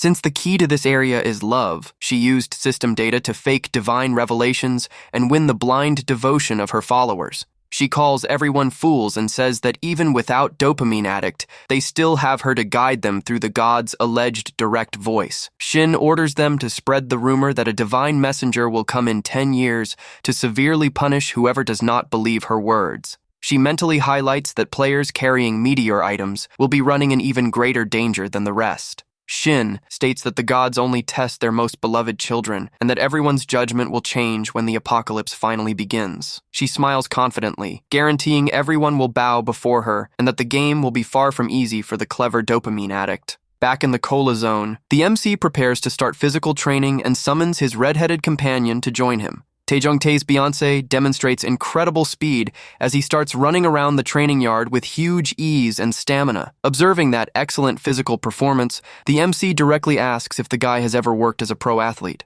The redhead modestly confirms and praises the MC's strength, stating he considers him way more amazing than anyone else. The guy asks if he practiced shooting before entering that body, but the heir replies he was just a total unemployed guy. The redhead gets amazed upon knowing that, and enthusiastically states his big bro is the type of person capable of succeeding in any field. Having no patience for that flattery, the MC orders the kid to run 10 more laps around the yard and then bumps the punishment up to 20. He recalls that according to the rules set by the system, achievements and titles earned do not increase physical strength. When all is said and done, if he does not train hard every day, he will remain limited to the stats of a regular 10-year-old child. Special titles only serve to improve affinity with non-playable characters or proficiency, without altering physical capabilities. He starts reflecting on his own performance and wonders how he managed to have such perfect marksmanship during actual combat. The secret lies in using the Magic Bullet Sharpshooter title, which guarantees the first 6 shots fired never miss the target.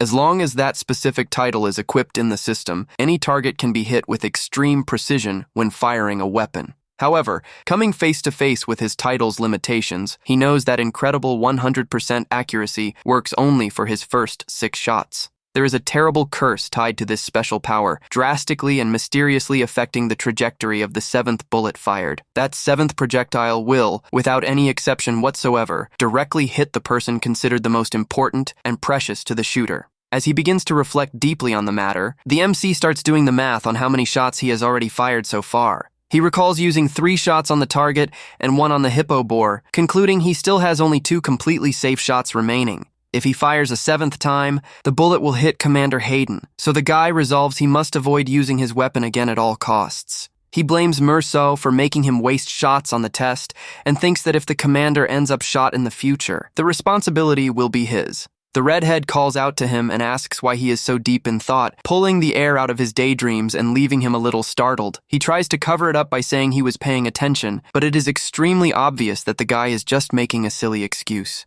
The redhead repeats his tips about interval training to improve efficiency, making the MC think that he really acts like a true athlete. The boy mentions that he would like to control his diet but finds it difficult there, which gives the MC a sudden great idea. With his eyes glowing with excitement, he shouts that he remembered something important, leaving his companion quite curious about what it could be. He recalls that there was an alternative and much faster method to recover the body's strength, besides simply training all day long. In the library, Merceau looks up from his reports and repeats the question about combat rations in a rather puzzled manner. The heir argues with a smile that, since they are suspended from their military duties for now, there is nothing else useful to do. After testing, he discovered that meat heals better than biscuits, and compact foods like jerky surpass regular meat in regeneration. The guy says he wants to try combat rations because they are easy to carry and asks for leftovers, stating that it works even if they are spoiled. Since the system does not absorb rocks, he is very curious to scientifically test the effects of expired or spoiled food on his healing. Merceau rests his hand on the open pages of an old book and lets out a thoughtful sigh before giving the guy an answer. Right then, the library's double doors begin to open slowly with a very distinct creak, interrupting their conversation. Merceau says he does not understand the sudden interest in rations, but reveals that he also needs to check something and suggests they visit the lab together. The MC is intrigued by the invitation and silently wonders what his tutor could have that is so important to check over there. He agrees to tag along and heads to the research laboratory, a place responsible for developing the Army's supplies and military uniforms. At the lab, they receive pieces of monster jerky, and the researcher asks the guy to try the leftover piece. Analyzing the strips of jerky on the metal table, the MC finds the food much bulkier and sturdier than he originally imagined. Without much hesitation, the boy grabs one of the monster jerky pieces, brings it to his mouth, and takes a firm bite to evaluate the flavor. The guy chews with difficulty and tastes something horrible, thinking that it feels like an old military boot that has never been washed in its life. Merceau suspiciously asks how he knows what a dirty boot tastes like, and the heir quickly denies it, remembering that he only read the game's script. Suddenly, the lab door swings wide open, and an elderly researcher enters, asking if the young heir really came to visit them. The chief researcher approaches very eagerly and deeply moved, wanting to know if the heir actually came all the way there because of the combat rations. He celebrates that finally someone understands the importance of supplies and vents about the terrible risk of a new food shortage. The old man complains that food research is slow, and Merceau explains in a low tone that the surviving elders are usually quite dramatic. Showing great respect, the guy stoops down to help gather the scattered papers and says he fully agrees with his arguments. He declares that he also dreams of quality meals and guarantees that he will support the old man's research so that no one goes hungry in the future. The old man cries with emotion upon hearing this, commenting on his kindness toward the children, and the MC says he needs one more favor. He explains that he wants much smaller and lighter combat rations for the expedition and directly asks if it is possible to manufacture them right away. The scientist reveals that the lab possesses advanced freeze-drying techniques, but admits that no one has ever requested improvements to the rations before. With his eyes welling up with pride, the chief researcher accepts the challenge with open arms and asks the heir to simply trust his work. The old man swears he will not disappoint him, and the young master responds warmly, telling him to produce the ultimate combat ration of this era. Shortly after, they leave the research lab and walk back outside under the open sky in the cold winter weather. As they walk, Merceau suddenly asks what the true motive is behind the desire to improve combat rations, startling the boy. He asks if the heir was evaluating the conditions of the child soldiers using the 2 boys he had brought to his room. The guy realizes that, despite feigning indifference in front of others, his tutor actually posted a spy to keep close tabs on his every move. Merceau continues speaking frankly, admitting that he previously considered almost everyone in the area to be utter, hopeless fools. He adds by saying that, surprisingly, a mere 10-year-old child seems destined to become his great superior in the distant future. The boy stares at his tutor wide-eyed, utterly shocked to hear such a genuine and unexpected compliment coming from that cold man. The heir finds that commendable, but soon hears a taunt from Merceau, who says he is already cleverly securing his political contacts. Upon reaching the exit gate, an armed guard stops them and coldly announces that he will need to conduct a mandatory routine inspection on them. The soldier explains that the inspection serves to prevent the theft of experiments and asks the two of them to step forward to begin the process. The guard positions himself in front of the young heir and firmly warns that he will perform a quick and direct pat-down before clearing them. The soldier performing the physical pat-down has a very youthful appearance and displays a deeply sad expression. Dopamine Addict realizes that the young guard is the son of Lieutenant General Barton, who passed away a few days ago. Merceau offers his condolences for the loss, and the young soldier politely thanks him, wrapping up the inspection to let them pass. Walking away from there, Merceau directly reveals that the guy is Barton's son, whom he himself shot a few days back. The tutor relates that the late general had abandoned his newborn son, and yet the guy still mourned the loss of his father. Merceau suddenly comments that the whole situation is a huge relief, prompting the MC to ask what he means by that. The man reveals that he had orders to eliminate the guy if he held any grudge against the young master, showing that he leaves no loose ends. The heir notices that, ever since the last major incident, the soldiers and officers have started pretending they do not even know him on his path. He feels an urgent need to figure out the officer's opinion of him so he can clearly separate who is an ally and who is an enemy, with everyone keeping absolute silence and refusing to act openly to show their true intentions. The MC thinks that maybe it is an excellent idea to start making a few surprise private visits to their homes. In the executives' conference room, one of the leaders begins a meeting by asking if everyone saw the medium-sized monster taken down by the boy. The other members respond affirmatively, confirming that everyone became aware of that impressive kill in the snow. One of the men from Daphne's faction questions the commander's intentions in sending a 10-year-old child to do something dangerous like that.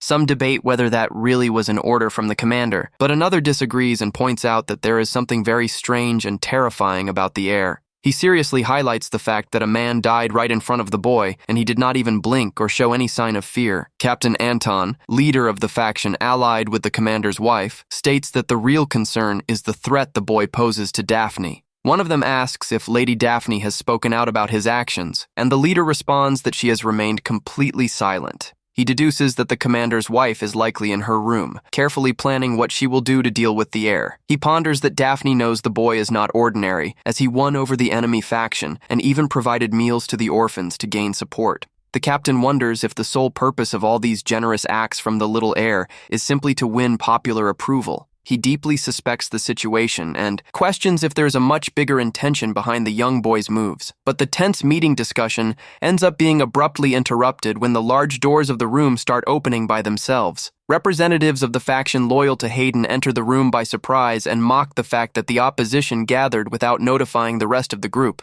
The newly arrived leader questions why everyone suddenly went silent and asks if they were discussing a forbidden topic in there. Anton acts fast and lies, saying that the topic was merely the young heir's incredible skill in taking down the medium-sized beast. One of the newcomers approaches the table and fully agrees with the statement regarding the heir's impressive hunting capabilities. He comments that he expects to fight alongside the boy on the subjugation mission, making the opposition react in surprise at the mention of the expedition. One of the older executives at the meeting begins to understand the enemy faction's plan and lets out a faint, sarcastic smile at the discovery. Anton asks if they really plan to take a child into actual combat and mentally swears he will do everything to stop the plan from succeeding. The argument spirals out of control when one of them calls them warmongers, and the other responds angrily that they should be thankful for the district's protection. In the middle of the general shouting match, a messenger comes running frantically into the room, shouting that something very bad just happened. He reveals that young Master Hayden climbed the protective wall and invaded Lady Daphne's residential area, shocking everyone present. The story reveals that, moments earlier, the boy was thinking of a practical way to gather the executives of both rival factions at once. His answer to solving this dilemma was simple: tamper directly with the one untouchable and forbidden thing to deliberately provoke all of them. He knew that doing so would make the generals of both factions completely furious and worried about Lady Daphne's safety. The guy calmly waves at the terrified maid in the garden and admits that, in reality, he never had any actual intention of jumping over the wall. Since all his requests for a formal audience with Daphne were rejected, he needed to create that scene just to get inside. With a focused look, he walks down the hallways, knowing that causing that commotion in the place would finally bring out the desired person. The soft sound of elegant footsteps begins to echo down the mansion's staircase as someone wearing silver high heels approaches. Lady Daphne Goodman comes down the stairs with grace and asks in a calm voice if he had something very urgent to tell her in person. His system glows as it reveals her character profile, indicating that the woman is a player with the nickname Mersault's wife. The guy is in absolute shock to discover that his adoptive father's wife is actually another player and not just an in-game character. He finds her nickname absurd and is extremely confused by her root's name, something unprecedented that he had never heard of in the game. Since she remains calm, the guy realizes that the woman cannot see his stats and wonders if she is playing an outdated version of the system. She asks strangely why he is staring at her like that, and the MC quickly apologizes to cover up his shock. He lies, saying it was a habit he inherited from Lunaman, his mother, causing the noblewoman's eyes to widen at the mention of her name. The heir says he broke into the premises to deliver a final message from his late mother and asks to speak in a private room. The maids are furious at the boy's audacity and order him to shut his mouth and leave Lady Daphne's property immediately. To the maid's surprise, Daphne orders everyone to leave, as she wants to have a completely private, one-on-one conversation with the boy. The two enter a luxurious and quiet private salon, where Lady Daphne begins to prepare tea in a very calm manner. She pours the hot liquid into the cup while the MC observes her closely, trying to read her true intentions up close. Lady Daphne turns around and asks the boy directly what Lunaman's last important message to her could have been. He notes that, unlike her entire faction that hated Lunaman, Lady Daphne did not show any real hostility toward her. On the contrary, observing the noblewoman's body language, he notices that she appears to be carrying a deep sense of guilt. He thinks this is natural, since Lunaman was Hayden's true love, but it was Daphne who ended up marrying him for political gain. The guy starts making up a story, saying his mother gave him a message, even though his real goal was merely to provoke the executives. He says his late mother forgave her, secretly thinking that this lie could net him valuable revelations he did not expect. Lady Daphne clutches her dress in anguish, stating that it is a lie and that Lunaman would never forgive her so easily. She laments having stolen Lunaman's beloved just to complete her route,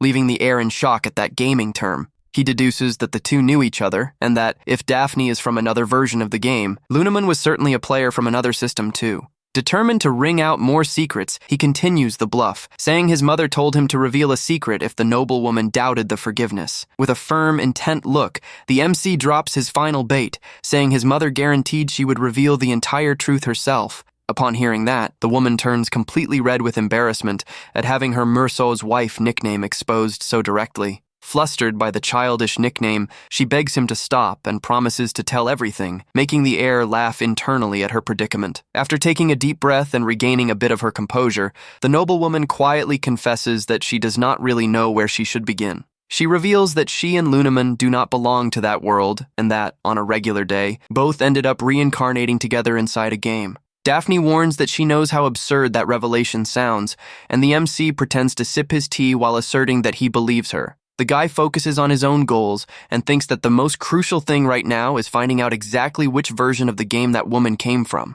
He remembers that the Safe Zone franchise is old, having started with pixelated graphics before evolving into modern consoles and online worlds. He glances subtly to the side and recalls that the version he played before reincarnating was the latest release in the saga. If Daphne came from a different edition than his, it means there could be many other players from various versions scattered around. He asks which title she was playing when it all happened, and the noblewoman turns red with shame, saying he probably would not know it. The MC gets confused by her shy behavior and wonders if the game was really that embarrassing to admit to in public. He fakes sadness and plays a sentimental guilt card, lamenting that he will never know his mother's last wish if she keeps hiding the game. Completely cornered by the boy's dramatic acting, the woman starts stammering in an attempt to reveal the actual genre of the game. She finally confesses, in one of her bashful moments, that the game was a dating simulator focused on middle-aged men. The air freezes for a few moments at that unexpected piece of information and simply asks her to repeat what she just said. He tries to digest the fact that this world is a romance simulator, while Merceau outside panics over the boy's break-in. Lady Daphne imagines the boy will not understand the modern concept and decides to explain the details of that bizarre game in simpler terms. She reveals the official title of the otome romance game focused on mature men that she used to play back in her former life on Earth. She clarifies that the game's story involved attractive, mature men set against a tense, post-apocalyptic military survival backdrop. The woman confesses that she fell head over heels for one of those characters, and because of that, she spent all day playing non-stop to see him. However, she laments that her favorite character, Merceau, was just an NPC without an available romance route to pursue. She recalls a scene from the past where Merceau, with light injuries on his face, gently handed her a clean handkerchief to help her. In the memory, the noblewoman reaches her hand back toward the guy and politely asks him to take the cloth handkerchief back with him. He refuses humbly and shyly, claiming he was worried he would end up dirtying her fine, elegant handkerchief with the dust from his face. That sweet gesture made the young girl's heart flutter instantly, gently insisting that he keep the accessory anyway. Curious about the details of that unexpected story of unrequited love, the MC encourages her to keep recounting what happened next. She confirms with a soft, melancholy sigh, indicating that the feeling was real and guided her most drastic actions from that point onward. Lady Daphne openly confesses her innermost secret, saying that young Merceau was her absolute favorite character in the entire game. He points out that she had mentioned needing to clear the game and questions if that was the specific reason she married the general. She lowers her head in sadness and confirms that it was, admitting she simply had no other viable option to ensure her survival. She explains that her body's mandatory quest was to marry a non-playable character within 1 year, or else she would die for real. At that time, the only characters available to have a full romance route with in the story were the Supreme Commander himself and Hayden Goodman. The main obstacle was the fact that her soul had reincarnated directly into the body of the base's Supreme Commander's own daughter. Unable to choose her own father for obvious reasons, she had no alternative but to focus all her efforts on winning over Hayden. The MC begins to piece all the puzzle parts together mentally, and murmurs that he finally understands what really happened in the past. He realizes that, even though she came from a dating game, the setting and characters were identical to the apocalypse game he played. The guy holds his cup of hot tea firmly and reflects that,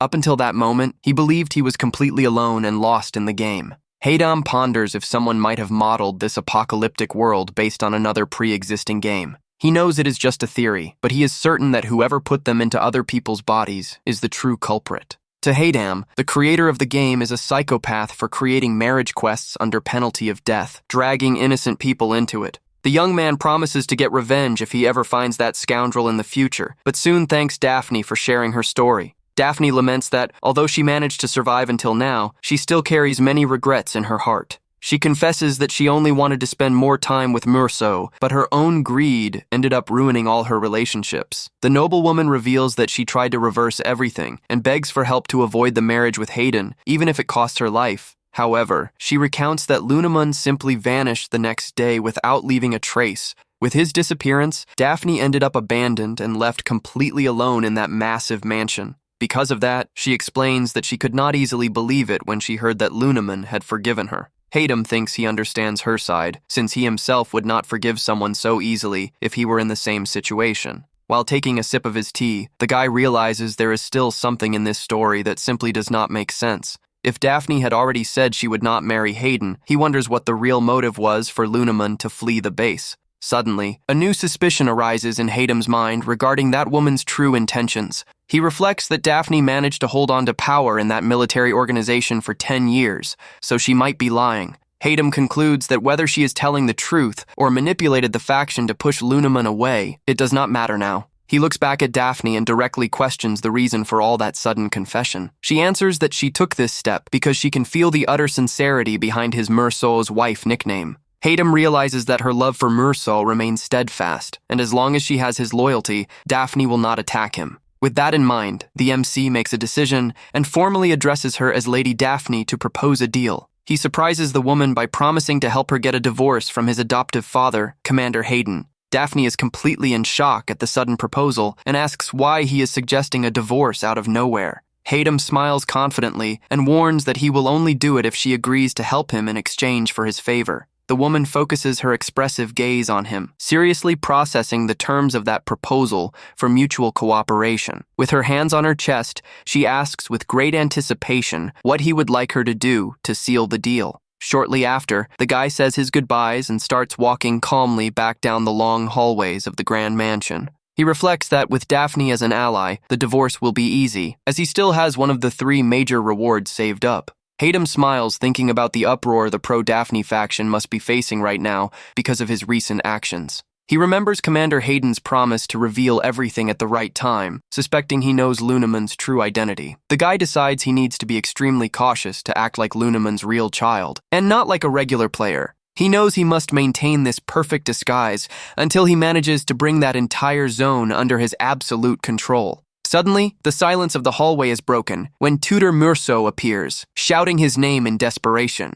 Hayden stops immediately and turns around with a confused expression, not understanding the reason for his tutor's panic. The guy asks if the problem happens to involve a handsome middle-aged man, leaving the tutor a bit speechless at the question. At that moment, Captain Anton and several other guards appear furious, demanding explanations about what he was doing there. Anton angrily accuses him of invading Lady Daphne's quarters and kicking out all the female servants who worked for her. The captain demands to know what the great urgency was for such rudeness, while Hayden realizes how truly furious the man is. With an enigmatic smile on his face, the MC decides he will reveal the truth if he really wants to hear it that much. The boy loudly declares that he swore on his mother's honor that he would make Hayden and Daphne divorce, leaving everyone in shock. Murso adjusts his glasses, unable to believe the mention of a divorce, completely stunned by that sudden revelation. An imposing voice questions what he is trying to do and warns about the commander's reaction if he finds out about it. To everyone's surprise, Commander Hayden himself suddenly appears,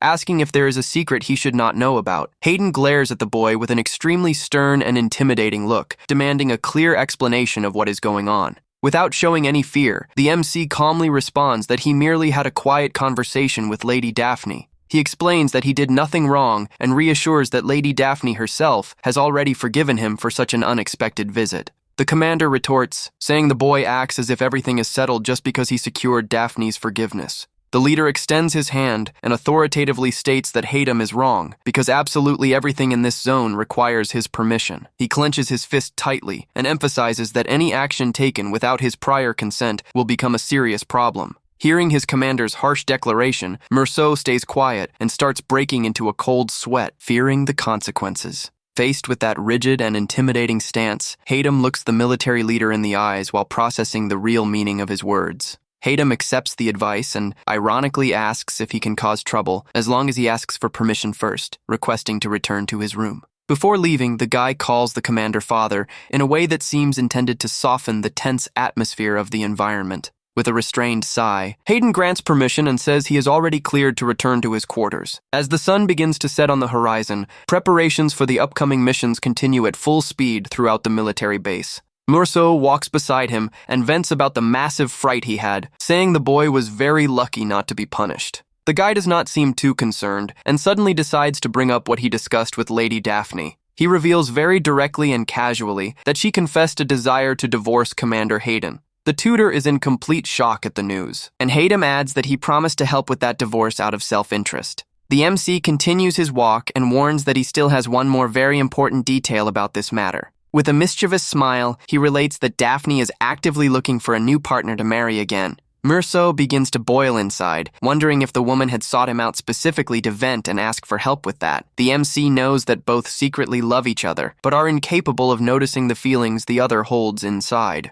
To him, getting the two together would be a piece of cake, but his line of thought is cut short when Murso calls him in a trembling voice. Flushing entirely, the tutor asks what it would take to be considered a good candidate in Daphne's eyes. Seeing his mentor's embarrassing reaction, Hayden lets out an internal sigh, exasperated by the man's naivety. He jokes that the tutor will have to treat him very well from now on, besides telling him to hide his red face. Over time, the rumors about the commotion the boy caused in Daphne's quarters eventually faded away and were forgotten. The melting snow on the mountains served as the definitive sign that the grand subjugation mission was about to begin. The entire military base entered a frantic work rhythm, with everyone focused on the final combat preparations. Intending to actively participate in this grand subjugation mission, the young man went to the commander's office to volunteer. However, he is caught completely off guard and lets out a sound of confusion at what he just heard from Hayden. The commander puts his foot down firmly and coldly repeats that he does not want to see the boy participating in any hunt or mission.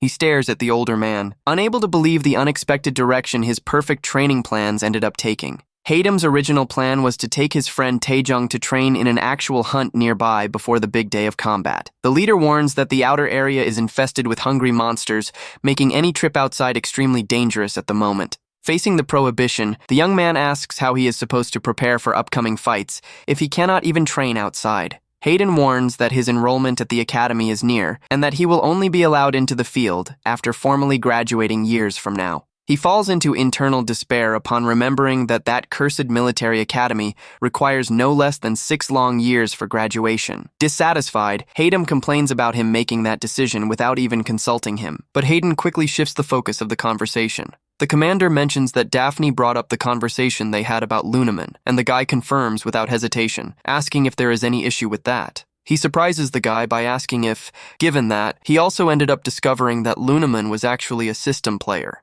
The boy fakes surprise and confirms that he learned she did not belong to that world. Noticing that the commander already knew the whole truth, Hayden reminisces about the past and comments that Lunaman was a mysterious woman who kept telling stories that seemed far too absurd. Because of that habit of hers, he confesses he had extreme difficulty simply believing everything she said at the time. With visible regret written across his face, Hayden deeply laments the fact that he never got the chance to see her again. He confesses with sorrow that he would have paid much more attention and listened more warmly to everything she tried to tell him in the past. Hayden decides to fulfill his old promise to explain the real reason he married Daphne instead of his beloved Lunaman. To Hayden's surprise, he reveals that Lunaman herself insisted that he marry Daphne and vanished after finding out about the pregnancy. She left only a single farewell letter instructing the man to take over the base's command position and marry Daphne. Hayden confesses he had countless questions to ask if he ever found her, but now feels immensely grateful to have found her son. He reinforces that the boy can do whatever he wants, except go on the combat mission, leaving Hayden annoyed by this overprotectiveness.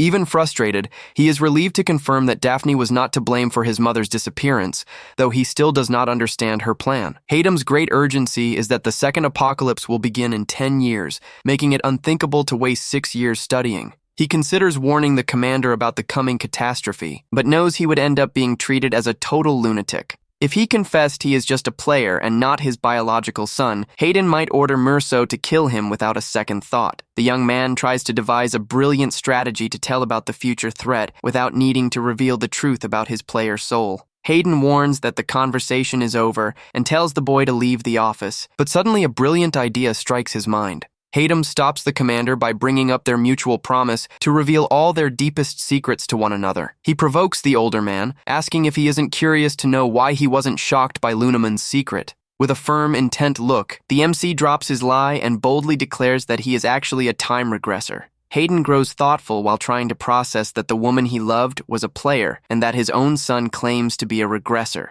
Hayden nods slightly, maintaining a serious expression to give his lie maximum credibility. The guy knows that, given the circumstances and his love for Lunaman, the commander will not be able to simply ignore the warning. Since Hayden already suffered so much losing Lunaman in the past, he would do anything to avoid going through that regret again. After a brief silence, the commander breaks the ice and warns that he will ask him only a single question about that revelation. He looks at the boy searchingly and asks why he is only revealing his true identity as a regressor now. The MC answers somberly that he decided to speak up now because their remaining time is quickly running out. With a firm gaze, he warns that a terrible new apocalypse will strike their world in exactly 10 years. Sometime later, the heavy door to the commander's office slowly opens with a creak echoing through the place. Hearing the creak, the commander shifts his attention from the papers on his desk and looks directly toward the person who just entered. It is Tutor Merceau, who gives a firm military salute while announcing that his suspension is over and that he is reporting for duty. Hayden welcomes his subordinate, but laughingly comments that he heard he kept visiting the lab in secret, even while suspended.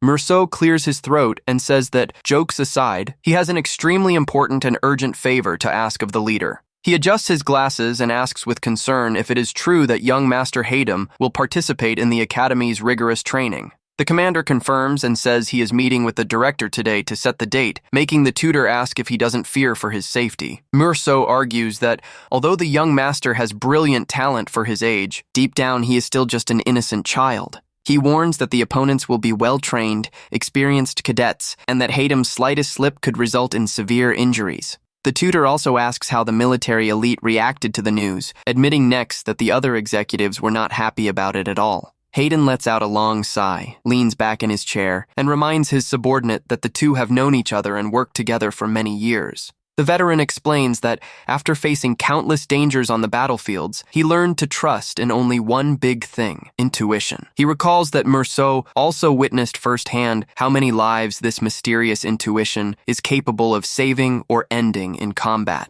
The leader admits seriously that at the beginning of that whole conversation, he himself also found all of it very hard to believe. Hayden vividly recalls the moment the boy declared that a second apocalypse would devastate their world in 10 years. In the memory, the commander himself had turned around in complete shock upon hearing the alarming mention of a new global catastrophe. Faced with his apprehensive reaction, young Haydam had calmly admitted he knew that was a truth very difficult to swallow. The boy grabbed his coat tightly, claiming in fake despair that all those horrific memories still burned in his mind. He had recounted that after facing a terrible and inevitable death in the future, he ended up mysteriously awakening in his 10-year-old body. With a focused look, he swore he would use this second chance at life to stop the end of the world, touching Hayden's heart. The boy had also questioned him if he never found it strange that his son was so mature and knew so many advanced military tactics. Haydam warned that predicting the exact future would be hard, as his actions as a regressor had already begun to alter the original flow of fate. Instead of making empty prophecies, the young man promised he would deliver physical, indisputable proof of his extraordinary abilities.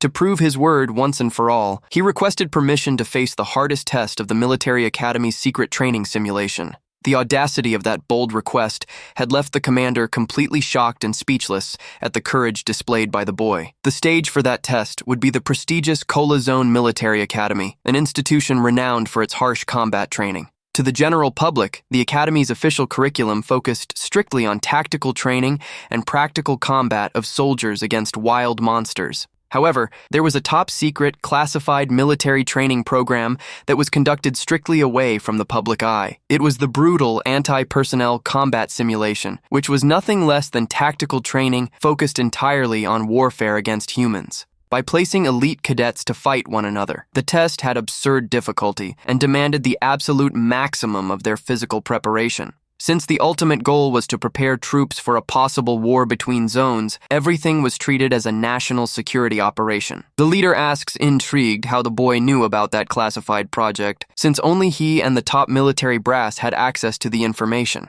Haydam responds naturally that he knows all about it simply because he had already graduated with honors from that same military academy in the future. The boy rests his hand on the desk and reaffirms that he prefers to prove his word with pure practical skill rather than spreading uncertain rumors. He makes a respectful bow and promises to pass the test with a top grade, causing Hayden to decide to place all his faith in those words. Back in the present, the commander tells the tutor that he decided to give his full backing for the boy to face this dangerous challenge at the academy. Hayden fixes his stern gaze and asks directly if the tutor really believes he would let himself be carried away by pure paternal whim. He admits it is impossible not to care, since the boy is the fruit of his love with Lunaman, but that his decision is based on logical facts. The commander points out the window and reveals his fear that immense dangers are approaching that no weapon or wall can stop. Finally, Hayden asks his subordinate to fully trust his warrior's intuition and give the boy's mysterious talent a chance. He vents with hope that young Haydam might end up becoming the sole true salvation for the future of that entire safe zone.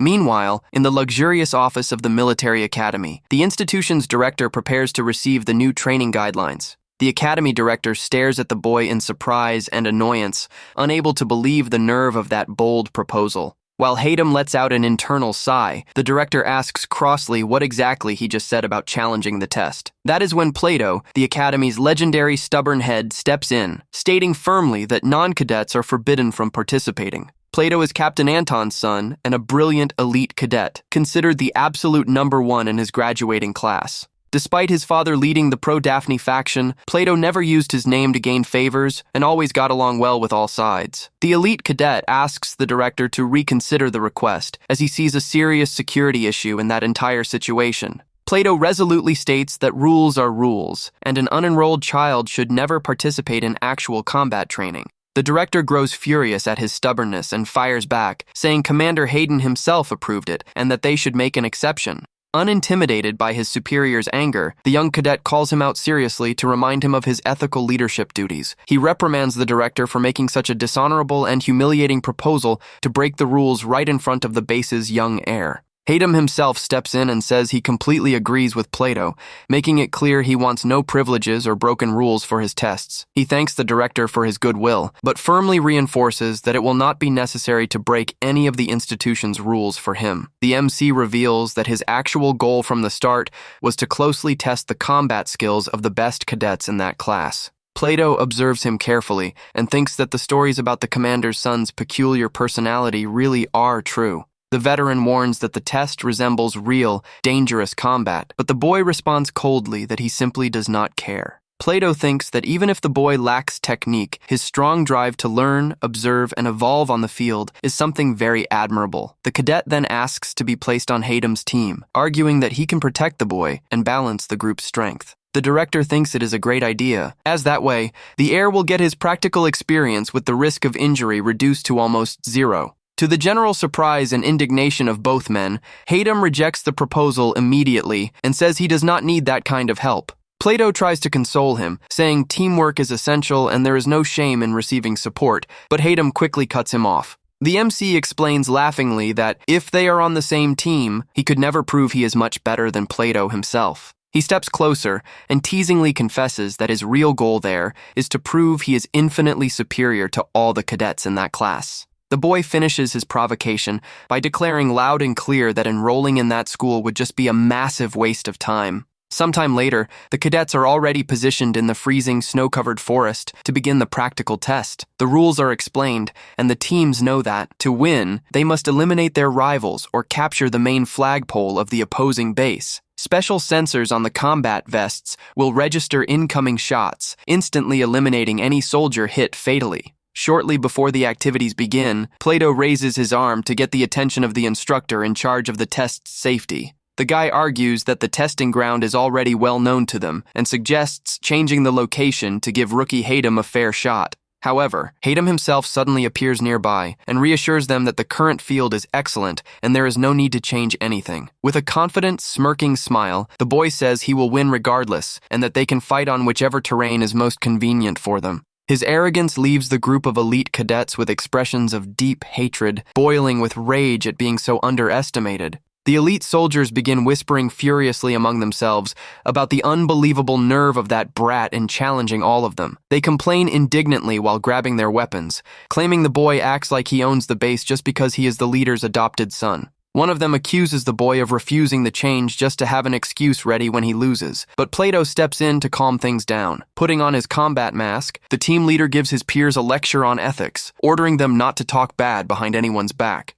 Plato analyzes the situation rationally and assumes the boy likely decided to fight alone out of a simple lack of loyal ally options. He argues that no matter how good a soldier is, having uncooperative squadmates on the field is much worse than fighting alone. He adds that if the heir got hurt due to teammates' negligence, it would bring severe political troubles to the group. Plato gazes at the frozen vastness of the forest and suddenly begins formulating his main and most logical line of strategic reasoning. He explains that, being so small, the young master can easily camouflage himself in the woods, making solo action a massive advantage. Based on that, the veteran deduces that the boy will certainly focus all his fast and sneaky movement on a single objective. He points in the direction where the large flag of their own defensive headquarters is planted in that practical simulation. Plato knows Hayden would not attack the whole group head-on, and that his tactic will be to wait for a lapse in security to capture the flagpole. He concludes that all that rudeness and arrogance displayed at the start was merely a brilliant psychological strategy to throw them off balance. His teammates are impressed by the boy's supposed respect, but Plato knows the brat was genuinely underestimating them. He orders the group to stop messing around and warns that, out of respect for their opponent's seriousness, they must give their absolute all in the test. Plato begins dictating the team's strategy and orders a group to advance in the open field, making as much noise as possible to act as bait. If the boy tries to bypass the bait and rush toward the flagpole, Plato warns that he will be secretly positioned in the shadows to eliminate him. Adjusting his snow combat goggles firmly, the young strategist wraps up his instructions, confident that his tactic is foolproof. He wields his training rifle with determination and orders an immediate advance to hunt down and corner the little infiltrated hare once and for all. With a unanimous shout of confirmation, Plato's assault team advances rapidly through the freezing, snow-covered valley. As they move with weapons drawn, the cadets begin to find the total silence of that cold forest strange. Perched high up in a tree with his binoculars, Haydam watches the clustered enemies and mocks their amateur tactical mistake. Smiling at the tremendous ease of the test, the guy decides it is the perfect time to start taking action against his opponents. Every single cadet in the assault team feels a sudden chill and starts breaking into a cold sweat, sensing they are being watched closely. The silence of the forest is shattered by the thunderous echo of a gunshot, kickstarting the real warm-up of the combat simulation. Plato hears the sound of the shot in the distance and remains completely silent, trying to tactically calculate where that firing came from. Hidden behind sandbags with his sniper rifle, Plato murmurs to himself that he just heard warning shots. He calculates that little Haydam should show up around there soon and decides to keep his eyes wide open, never dropping his guard. Plato recalls his father's warning that underestimating the 10-year-old boy would be the perfect recipe for utter embarrassment. At the time of the warning, Plato had wondered why his father respected the brat so much and thought of ways to teach him a lesson. But upon meeting the young master up close on the field again, Plato realized that the boy's confident smile was not just a bluff. The boy was genuinely having fun with their reactions, acting like a relentless predator about to devour his helpless prey. Back in the simulation, Plato starts breaking into a cold sweat as he realizes the forest around his base has gone eerily silent. He turns around, startled that Haydam hasn't shown up yet, and begins to fear that his entire assault team has already been eliminated. Suddenly, Plato feels a direct impact on his back and sees the blue light on his sensor turn on, signaling he has been hit. The MC calmly emerges a short distance away in the snow and sarcastically remarks that the shot passed very close. The boy praises Plato's resilience while the elite cadet panics, not understanding how he approached so quickly. Plato demands to know how he was spotted, and Haydam simply explains that he noticed his absence among the cadets who invaded his side. Plato tries to stall the conversation to track Haydam's exact position, intrigued that he could tell the masked soldiers apart. The cadet silently peers around the wooden barricade, but notices that absolute silence has taken over the area once more. To his complete shock and despair, the boy simply vanished from the map in the blink of an eye when he got distracted. In the very next second, Plato is hit by another precise shot right in the chest, officially sealing his elimination from the test. Haydam calmly reappears, pointing his weapon, and explains that, although he wore a mask, Plato couldn't hide his height and posture. Utterly incredulous at the brat's absurd level of tactical perception, the elite cadet falls backward, unable to accept it. He stares at the ground with a bitter expression of deep defeat, utterly frustrated at being outplayed so humiliatingly. Through the scope of his sniper view, Plato recalls the start of combat and how easily he was tricked by his younger opponent. He pieces together the enemy's tactic, remembering that Haydam's small stature made it much easier for him to camouflage in the forest. The guy realizes that besides being extremely small, the 10-year-old boy was also incredibly light on his feet. That lightness allowed Haydam to move without making the slightest noise in the snow, making his approach impossible to detect by sound. Thanks to that, the little warrior managed to land the mock knife strike with total precision directly on the elite cadet's back. Sitting in the snow with his weapon tossed aside, Plato asks in disbelief if the boy had eliminated his entire group single-handedly. With a calm tone of mockery in his voice, the young MC simply responds that he had already warned him about that before the test started. He takes a sip of water from his metal canteen and arrogantly reinforces that he alone was more than enough to beat all of them. He praises Plato's plan, commenting that he knew about his sniper specialty and that a regular boy would have been easily defeated.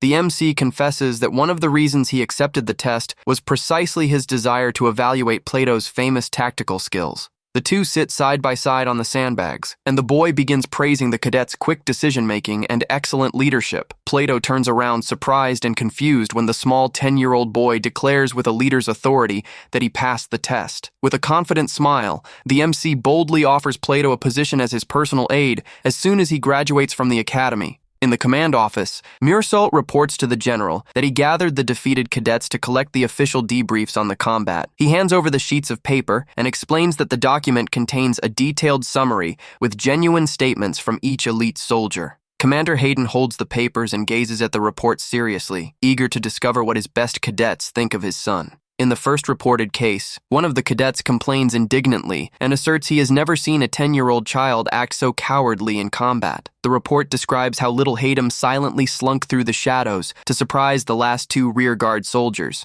Without giving the enemies any chance to defend themselves, the boy simply popped out of the shadows and fired at point-blank range. The cadet angrily recounts that he turned around startled upon hearing the gunshots and saw the boy collapse to the ground, pretending to be unconscious in the snow. Concerned about the heir's physical health, the cadet rushed over to check if he had fallen ill during the fight. However, the moment he got close to help, the boy simply sprang up nimbly and stabbed him without any mercy. In the second evaluated case, another opinion describes Haydam's combat movements as resembling those of an experienced war veteran. The evaluation notes that the boy's ability to predict patrol routes and craft perfect countermeasures was worthy of a brilliant veteran. The report continues highlighting that Haydam acted with absurd expertise on the field, entirely calm and showing no tension whatsoever. The cadet concludes by saying it seemed as if the little boy had already fought against them dozens of times in the past. In the document's third case, another cadet is asked how she would evaluate the overall skills demonstrated by young Haydam.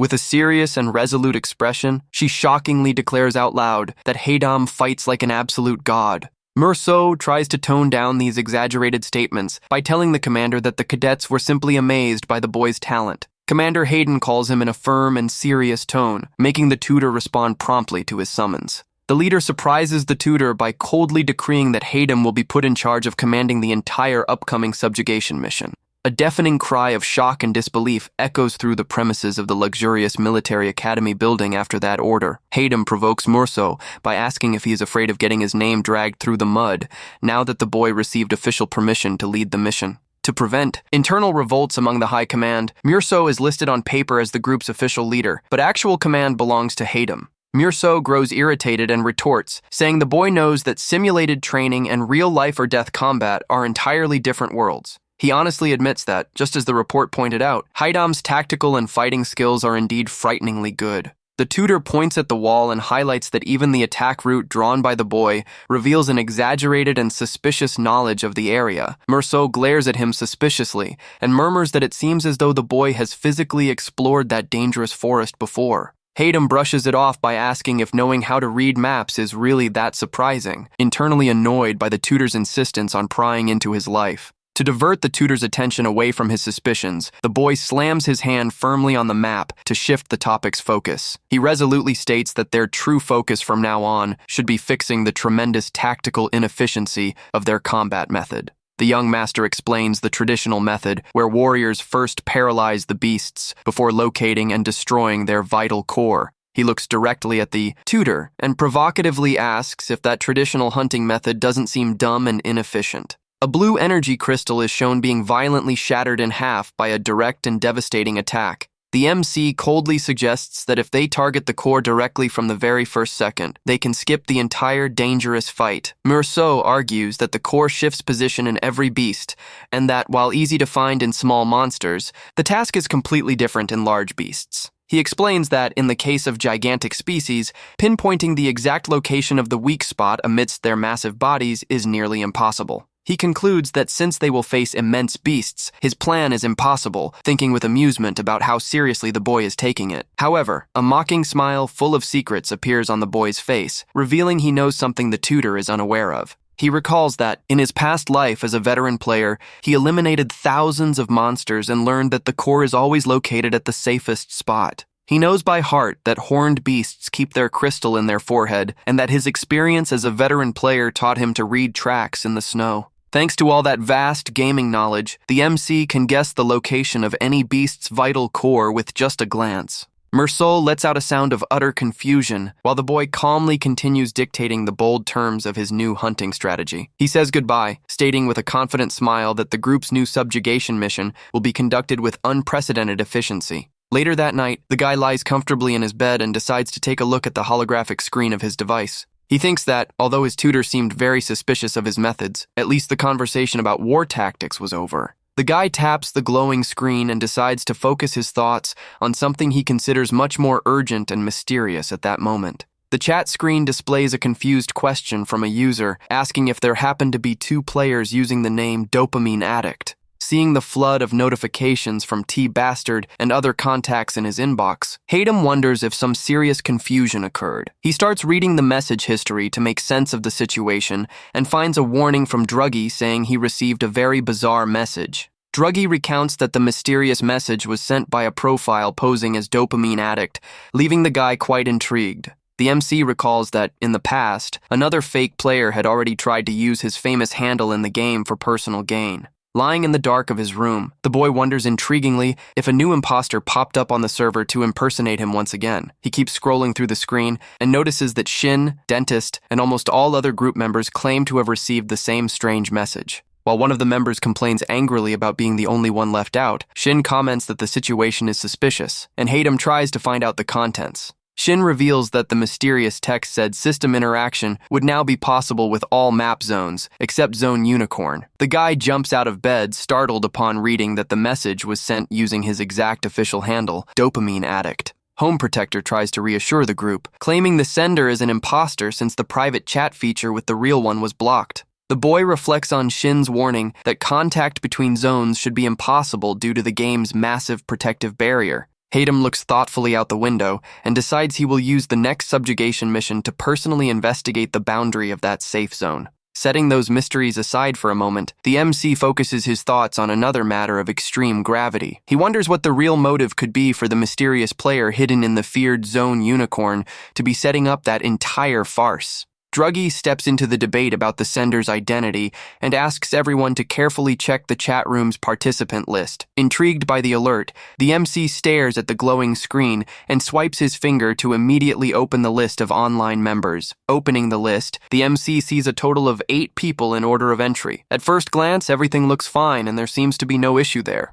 Idontcrithat Scardio asks if it's 8 people excluding himself, and Druggy thought the name was duplicated because he was the host. The MC wonders what that means. He realizes that on everyone else's user list, his handle appeared twice in a row at the top. The others were seeing 2 identical profiles of him the whole time. If he selects his own handle, his personal info window opens, but the system works differently if he clicks on someone else's handle. Clicking on the second identical name, a message pops up asking if he wants to send a friend request to himself. With that, he is certain the profile isn't his. The MC realizes that another player had been lurking in the group from the beginning, acting in secret without anyone noticing. He decides to check the messages sent to the others first to find a clue. He sees Home Protector sending desperate messages begging him to check the chat. The imposter responded simply, saying it wasn't him, which doesn't seem very important. So, the boy decides to check the conversation with T-Bastard. Opening the chat with T-Bastard, the MC's eyes widen, completely shocked by what he just read on the screen.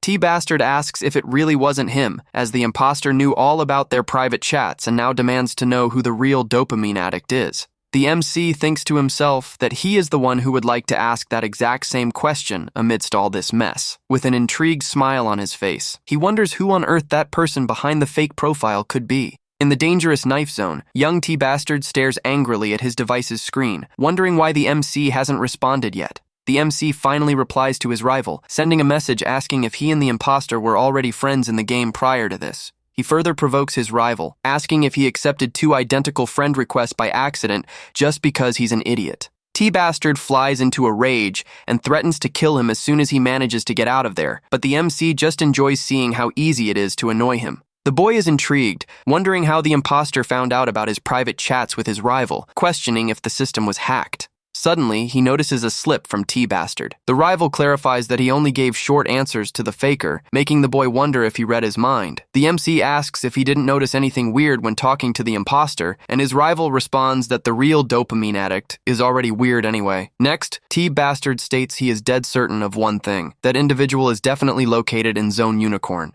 Intrigued by the revelation, the MC asks in the chat what proof his rival has to guarantee the scammer is there. The rival reveals he obtained a fresh tangerine through an item trade directly with that mysterious player. The MC is stunned by the information, repeating to himself that his rival managed to get a fresh tangerine. In a world frozen by an ice age, getting fresh fruit is nearly impossible, but reality is different in Zone Unicorn. The famous city of scientists. That area features tech so advanced that its inhabitants managed to lift the entire zone into the sky to escape the extreme cold. Since they have an exclusive self-sustaining system, Earth's original ecosystem should remain intact inside that dome. This whole explanation confirms once and for all that the liar impersonating him is indeed living in high-tech Zone Unicorn. Ta Bastard asks if he's going to investigate the faker, but the boy replies he's just going to leave the guy alone, surprising his rival. The boy says he'll let the faker clear the area pretending to be him until he decides to go there and take control. The rival wonders where all that confidence comes from. T. Bastard reminds him that the scammer must know all his guides and asks if he's really sure he can destroy the fortress he built himself.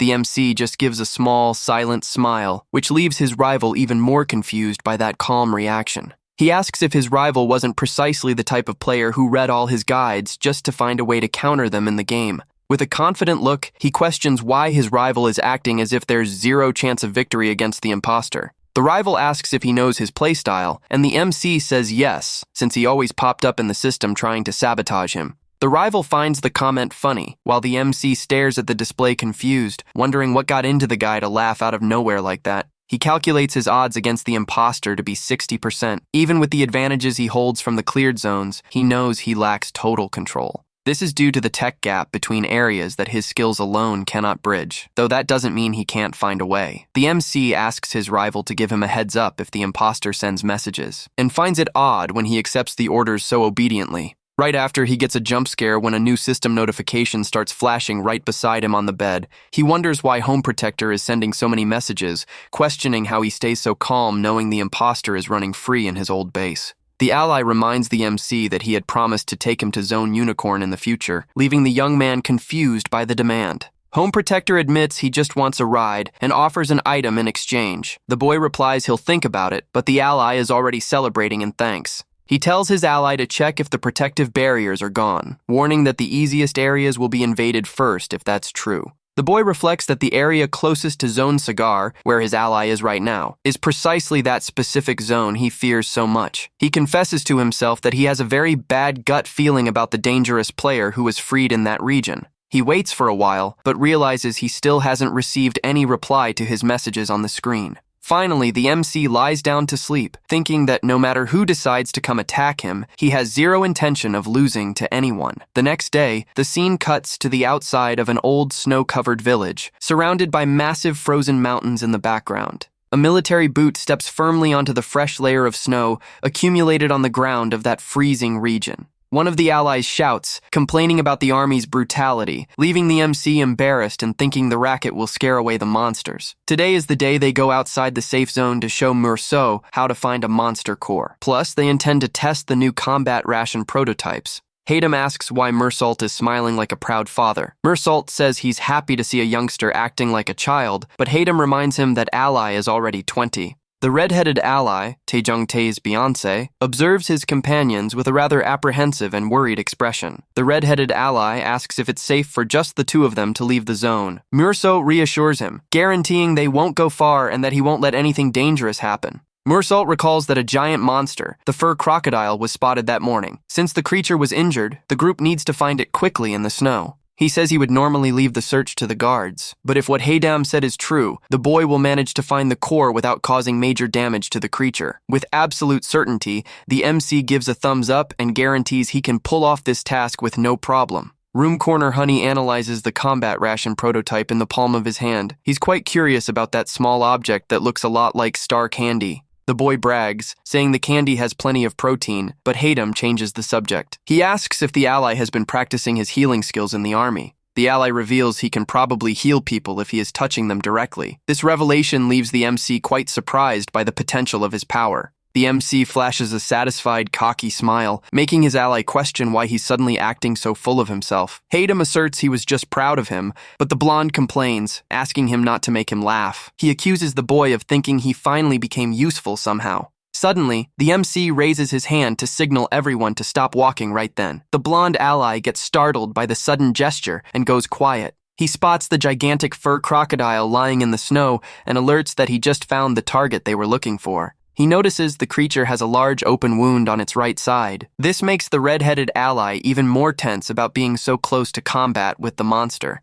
The boy analyzes that the creature collapsed face down to protect the injured side of its body. The MC carefully aims his weapon at the monster, knowing where the vital spot and the location of the precious core are. In a fraction of a second, he fires a precise round, aiming for the left side of the gigantic alligator's abdomen. Merso is completely shocked to see that the boy managed to shatter the monster's core with unmatched surgical precision. The MC tells his ally to fire a white flare to call for help to carry the monster's body. The blonde obeys, but grumbles quietly that he's way too bossy. He explains that hunting this way reduces fight time and avoids ruining the monster's edible meat. Mersault agrees, saying that's what he expected from a prodigy. However, the MC gets a startle when his tutor praises him, saying he truly lives up to being the son of the great hero of the mission. The MC thought his tutor would be suspicious of his absurd skill. Instead, he sees the man is super excited about the prosperous future of the Cola Zone. The tutor suggests they start heading back for safety, but the boy hears a strange noise in the sky and goes on high alert. They spot an unfamiliar guy descending slowly from the sky, riding a futuristic hoverboard. The mysterious visitor remarks that the boy brought Mersault along with him. The blonde ally's eyes widen in shock as he points toward the stranger, recognizing that figure instantly. The newcomer displays a friendly smile, while the handle dopamine addict pops up as a question in their minds. The MC analyzes the stranger's appearance, taking note of his messy white hair and lifeless black eyes. He wears a white lab coat over dark dress pants, maintaining an extremely calm posture. His skin tone is pale, described as being as light as the researcher's lab coat he wears. It is a very famous and well-known face, one that no player from the safe zones could fail to recognize right away. The red-headed ally starts calling out to him in desperation, but the MC shakes his head to tell him to shut up immediately. The MC tells Mersault to wait there and do nothing. The tutor promptly obeys, keeping his weapon aimed at the unknown intruder. Overcome with emotion, Room Corner Honey runs toward the guy in the lab coat and shouts, asking if he's the famous dopamine addict. The MC dashes over, grabs his blonde companion's arm and yanks him back, warning that the man is not who he thinks he is. The blonde doesn't get it and asks what's wrong, reminding him he was a fan of the guy and asking if he doesn't recognize that face. He stubbornly insists that the guy right in front of them is, without a doubt, the legendary player dopamine addict. The white-haired guy observes the argument silently and says that if they really want to know his true identity, he suggests they simply use the character info feature, leaving the MC tense and surprised by his nerve. The boy realizes that by accessing that tab, he can finally discover the real name and all hidden data of that liar. Despite seeming like the ideal solution, the MC feels there's something very strange and fishy behind all that ease. He notices the stranger looks identical to his in-game character customization, but feels he is hiding something much deeper. The MC asks himself an intriguing question about his rival. Why is that guy the only one there with an adult man's body? The blonde ally takes the initiative and asks if the stranger recognizes him. The white-haired young man answers by calling him by his handle, Basement Hubby. With a victorious smile, the blonde mocks his rival, saying it's a shame he was recognized before he could even do the same. Heavy tension fills the area as the armed squad mates point their weapons directly at the man in the lab coat. The blonde gets confused by the hostility and asks why everyone is aiming at him. Haidam retorts harshly, asking if they taught him nothing in the army. The white-haired intruder maintains a serene posture and asserts there's no need to be afraid, as he didn't come to hurt them. With his finger on the trigger, the MC yells in anger, questioning what kind of smooth talk that liar is trying to make up. The rival notices the hesitation and mocks him, saying he's so tense he can't even open the character info, leaving him speechless. Even hating to admit the truth, the MC acknowledges that his rival wasn't wrong and that he really hesitated to open the character info. He knows he can't run forever, so he opens the screen and sees the data. Name Dopamine Addict, title Dopamine Addict, in Zone Unicorn, and friendly toward him. The boy is in shock, breaking into a cold sweat upon confirming on screen that the guy in front of him really is the true Dopamine Addict registered by the system. But what intrigues the MC the most is a very bizarre detail on the display. That strange guy's official title is also registered as Dopamine Addict. He wonders confused if a title with that name even existed in the game, while the mysterious guy stares at him calmly, waiting for an answer. The MC asks directly how the other managed to pull that off, but his rival plays dumb and throws the question back with a bit of sarcasm. Haydam demands to know how his rival ended up with that handle, but the guy retorts that it's still way too early to reveal that kind of secret. He suggests they set that matter aside for now and calmly asserts there is something else of extreme importance he needs to confirm right here. The intruder asks why he goes around with Merceau, commenting that if it were him, he would have poisoned the tutor without hesitation to get rid of the nuisance. Hearing that, the MC stays quiet and wonders if that lunatic became overly obsessed with role-playing and imitating his former game character. Suddenly, Room Corner Honey has a stroke of genius, with several light bulbs going off over his head as he shouts excitedly that he finally gets it. He taps an imaginary drum and asks why his rival is the only one who became an adult, while all other players reincarnated as 10-year-old kids. The MC is baffled and wonders if his ally only noticed that obvious fact just now, while the blonde complains because nobody is answering his question. Pointing to his own head, the intruder comments with disdain that the blonde ally is a bit too dumb to be a good partner, leaving the MC confused. With a cold glare, the rival in the lab coat adjusts his clothes and whispers that maybe the best option is simply to permanently end that ally's life. The MC perceives the imminent threat and goes on guard, while Merceau and the red-headed ally quickly draw their weapons to provide cover for the group.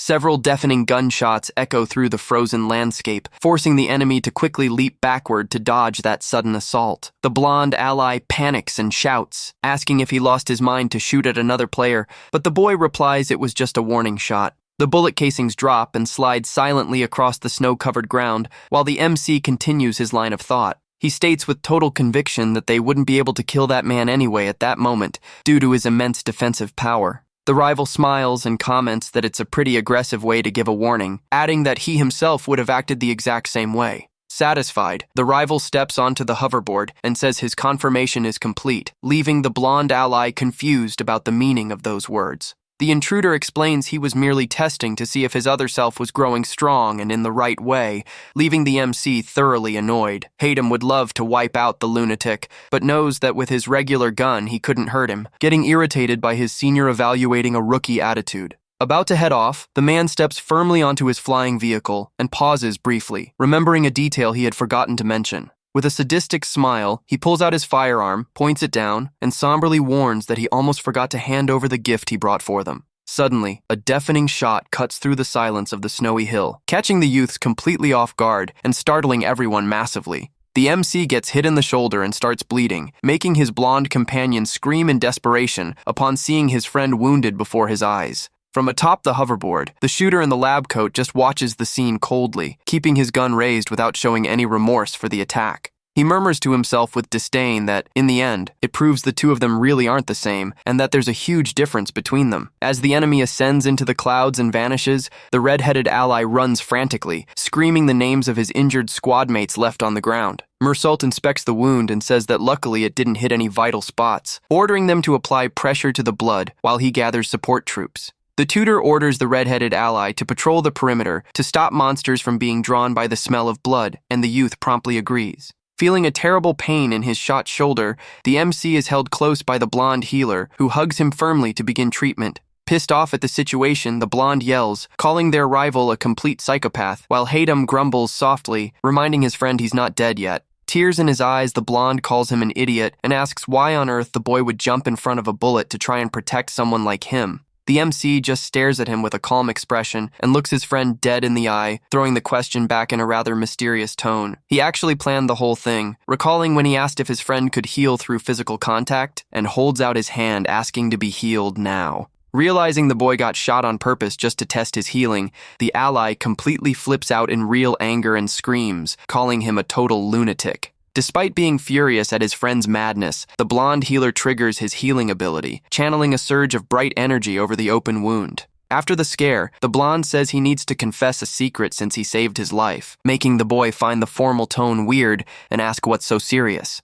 He asks the MC to lean in a bit closer so he can whisper the revelation directly into his ear, and the boy agrees. The blonde begins to whisper his secret slowly, but the first words revealed make the MC's eyes widen in absolute shock. Unable to believe what he just heard, the MC slowly pulls his face back and asks incredulously what he actually just said. The blonde panics upon discovering he is the real dopamine addict, shaking his injured friend and demanding why he only revealed this now. The ally panics, swearing as he recalls he was a fan and recommended all his guides, and Hayden justifies himself saying he wouldn't cooperate if he knew the truth. The boy warns that the healing is enough for now, because if he cures the wound completely, the tutor is definitely going to get super suspicious. However, the ally crosses his arms annoyed and questions why even the redhead knew the boy's real identity, while he was the only one left out of the secret. He explains that the old faker impersonated him to the redhead first, making the blonde complain about the sheer number of scammers in that weird world. Jokes aside, the healer asserts seriously that, unlike the first faker, the guy in the white lab coat seems to be extremely dangerous.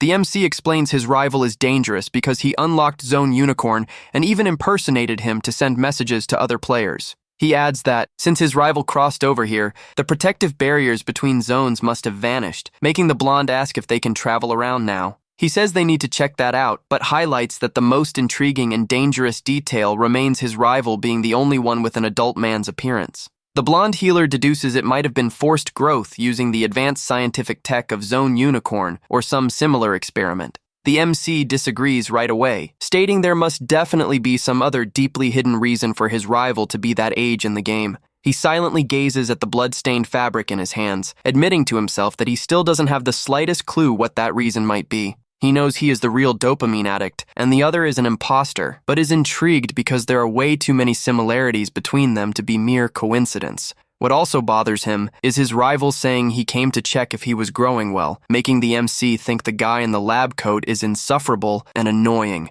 Suddenly, the red-headed ally comes running from afar and frantically waves to alert his squad mates that tutor Mirso is already returning with the rescue team. The two boys quickly compose themselves in the snow, maintaining posture so no one realizes they were discussing secret matters and plans seconds ago. The MC whispers to the blonde healer that they should continue that crucial conversation about the imposter at a calmer, more private time later. He instructs his allies to say nothing about the incident and reassures the soldiers he is fine, asking them to focus on patrolling the region. Inside the headquarters of the Cola Zone, some officers whisper and spread gossip down the hallways, commenting on the incident with the boy. They comment that, even knowing his own adopted son just got severely injured out there, Commander Hayden showed no concern whatsoever. The men say he lives up to his iron-blooded nickname, while Hayden gazes at the youth on the bed and comments, it's a relief he has healing abilities. With a serious and intimidating countenance, Hayden directly questions who on earth the mysterious individual was that shot him in the forest.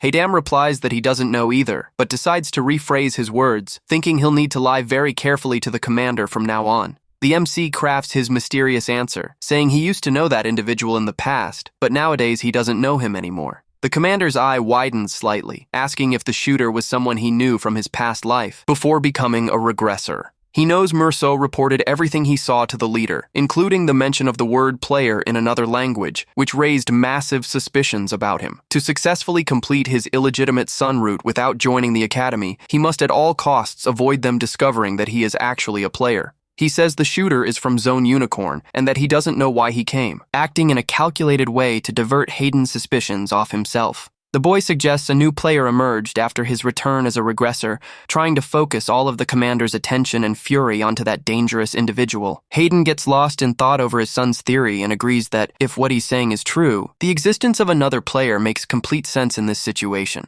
The boy wonders in his thoughts if that whole elaborate lie will work out and if he'll manage to hit his goal without raising suspicions. However, all the MC's plans collapse when the commander shatters his expectations and rigidly orders him to enter the local military academy. Hayden complains that this discussion was already settled, but his father fires back, saying that, even as a regressor, he still hasn't gotten used to a child's body. Placing his hand on the boy's head, the leader warns that a careless mistake could cost his life and tells him not to forget the tragic death of his late mother, Lunaman. The boy argues, saying their time is short, but the leader clarifies right away that he isn't ordering him to study at the academy for 6 long years. He wants his son to attend classes only until his body adjusts, as that's the only way he can grant him an officer rank with the endorsement of the other local soldiers. The MC reflects that he really can't act as a strategist without an official rank, deciding to face his time at the academy as a brief rest, except the commander turns around and warns it would be great if he stayed at the school until he learns to dodge actual real bullets fired in his direction. Meanwhile, at the prestigious military academy, the welcome for the commander's young, illegitimate son doesn't look like it's going to be very friendly among the other cadets. Some cadets whisper, laughing at the upperclassman who lost to a 10-year-old child, ironically commenting on the incredible bloodline the illegitimate child possesses. The students defeated in training show up with their heads hung low, looking like they're living through an absolute hell of humiliation and jokes in front of the whole class. However, Plato tries to defend them, saying they fought in a fair match, so there's zero reason for them to hang their heads in front of the others. A cadet complains that if Merceau hadn't stepped in, they wouldn't be going through this, and the man warns seriously that secret training should never be leaked. A female instructor comments there's nothing to be done if it involves young Hatem, clapping her hands and telling all students to pay attention to her now. The spokesperson steps onto the podium before the cadets and formally warns that they have an extremely important announcement to make today. He announces that young Master Hatem will start receiving military combat training alongside all of them from now on, and for an indefinite period. Hatem displays a gentle, mild side smile, which sends a genuine shiver of dread and fear down the spines of all the other veteran cadets there. The defeated students fall into silent despair, lamenting the jokes they suffer because of him, and imagining how much more humiliation they'll have to endure at school. The instructor highlights that since the boys' qualifications were proven in the secret simulation, none of the cadets there would dare disagree with his entry into the class. However, to everyone's surprise, Cadet Plato stands up from his chair and says loud and clear that he has an important statement to make to the MC. With a challenging smile, he says the 6 defeated by the boy really are idiots, but guarantees that not all students there are pathetic like that. The 2 boys stare intensely at each other in silence for a few moments, creating an atmosphere of extreme rivalry and tension that grips the entire classroom. The MC then calmly turns around to face the whole class and mockingly asks if they really believe they have any real shot at beating him. He says his father accepted him with just 1 training session, but that the students need a practical test, making the cadets mutter angrily at such nerve. He walks impressively and warns he didn't win that first simulation by pure luck, deciding to prove this reality to his rivals once and for all. He displays a defiant smile and proposes they resolve that entire issue right away through another official academy combat simulation. The arrogant cadet accepts the challenge immediately, staring at the boy with disdain and thinking that brat is far too fresh for his young age. Lucas proposes splitting the teams by placing Hatem alongside the 6 students he defeated earlier against his own elite squad in a 6-on-6 battle. The MC agrees promptly to the match, but makes sure to add a special condition before they kick off the test. He announces that his only win condition is that no member of his team gets eliminated, accepting defeat if even a single one of them falls. He adds that if at least one of them survives, victory goes to the enemy team, leaving Lucas completely shocked by such an accepted disadvantage. Lucas gets extremely enraged and asks through grit teeth if the boy is really underestimating their ability like that. Sometime later, in the hallway of the military academy dormitory, the defeated cadets walk with their heads down, completely spiritless. Heavy footsteps echo across the wooden floorboards of the place as the group of cadets approaches the MC's quarters. Inside the room filled with unpacked moving boxes, the MC stares out the large window and silently observes the frozen landscape outside. The students enter, and one of them screams in desperation, questioning why on earth he agreed to set those near-impossible victory conditions in combat. They say they didn't even want that fight, and already suffer so much mockery, fearing they'll have to drop out of the academy if they lose badly once more. The boy listens to them patiently and comments in thought that he already understands the real reason Cadet Lucas is acting so hostile toward everyone. He recalls when he firmly countered his rival's taunts in front of all the other students, present in the middle of the classroom. He confronted his rival, saying that judging him without fighting first was unworthy of a true military cadet, leaving his opponent speechless. His rival was visibly thrown off and surprised by that sharp response from the boy, which deeply bruised his pride in front of the whole class. Clenching his fists in rage, Lucas declared in a threatening tone that he accepted the challenge and would defeat him mercilessly in front of the entire school. Returning to the present, the MC explains that the main point is fighting in front of everyone, because a victory will prove their incredible talent once and for all. He reminds them that every single one of those defeated students will become a legendary, important warrior in the game's future, even if their present is different. Right now, they're just acting pathetically because they're hurt by the defeat, and he questions them if they really think their path is going to be easy. He wanted to stay at the place for a while and unpack his things calmly without expecting to deal with all that drama right at the start of his first day.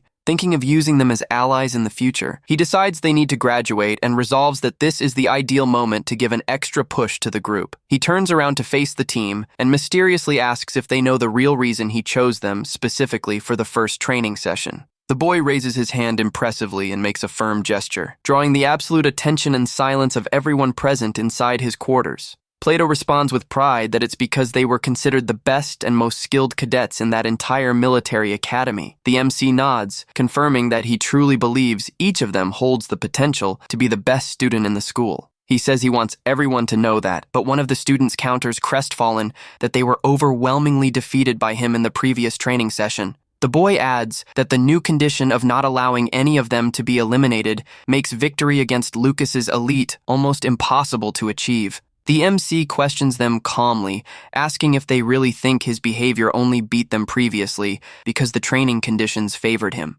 Taking a few firm steps toward them, he continues his provocation in a very steady, confident tone of voice. He gently taps the handle of a duster against the cadet's chest and asks if he defeated them because they dropped their guard during combat. He highlights that many at the school must be thinking and spreading rumors that he won unfairly and cheated on the first test. With a confident smile, he guarantees that if they decide to follow him faithfully, he will guide them toward absolute victory, whatever it takes. The scene cuts to the military academy library, where massive shelves packed with ancient books glow under the soft light pouring from the ceiling. The boy thinks relieved that he unpacked everything quickly thanks to their help, but complains that he put the books on a shelf way too high for his height. Trying to stretch his arm to reach the top of the shelf, he lets out a groan of pain as he feels a sharp pang where he took the bullet. He reflects annoyed that Murso remains suspicious of him, forcing him to heal the wound very slowly just to keep his disguise safe from everyone. Suddenly, the persistent Plato pops up behind him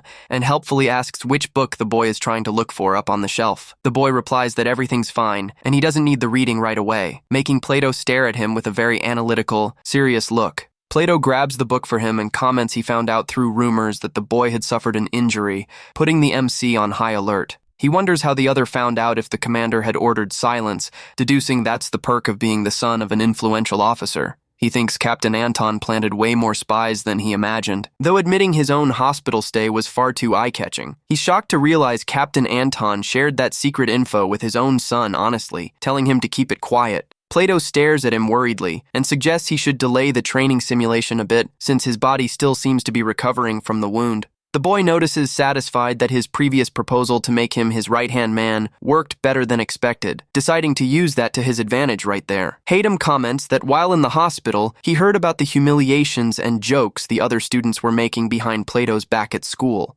Right after, he directly questions him if he felt deeply disappointed by that whole humiliating situation he recently went through. Taking a firm step forward, Plato denies it right away and states with determination that it only gave him more drive to prove his worth ASAP. He respectfully acknowledges that all the opponents who fought against him in the combat simulation were extremely skilled and capable warriors. Plato's green eyes shine intensely with an unwavering determination to win the next challenge and shut the mouths of all the school's critics. He guarantees he'll do whatever it takes to win the test and help the MC, pulling a very satisfied smile onto Hayden's face right then. Hayden asks if Plato knows the training exercise is 6-on-6, and the boy confirms he does. He explains that the other team has 6 people, and their group also has 6 members. Because of that, one person needs to step down from the team to make room for Hayden himself to join. Hayden then reminds Plato that he just said he would do absolutely anything to win. Given that, he directly orders Plato to sit out of this training exercise. Someone asks in shock what is going on as the scene shifts back to the academy. The day of the second training simulation finally arrives, showing footprints stamped into the deep snow. Cadets in winter uniforms advance rapidly with their weapons through the snowy field. Lucas, the experienced leader of Team B, announces that they have finished checking the entire main base. He asks about the recon team, finds out they haven't returned, and orders them to keep guarding the area. One of the allies approaches and asks if Lucas heard the news, leaving the leader quite curious. The cadet reveals that veteran Plato simply gave up on participating in the training with Team A. He explains that Plato, famous for helping the weak, backed out because he thought they had zero chance of winning. Lucas concludes that the situation was too much for Plato and that nobody would want to clean up Hayden's mess. However, he questions whether a clueless young master would actually memorize the name of every single cadet like that. He warns everyone to stay sharp because the previous group lost precisely by underestimating Hayden. Suddenly, Lucas spots the scout team and finds it very strange that they have already returned so quickly. Running and out of breath, the scouts warn that they found something very bizarre and need to show it right away.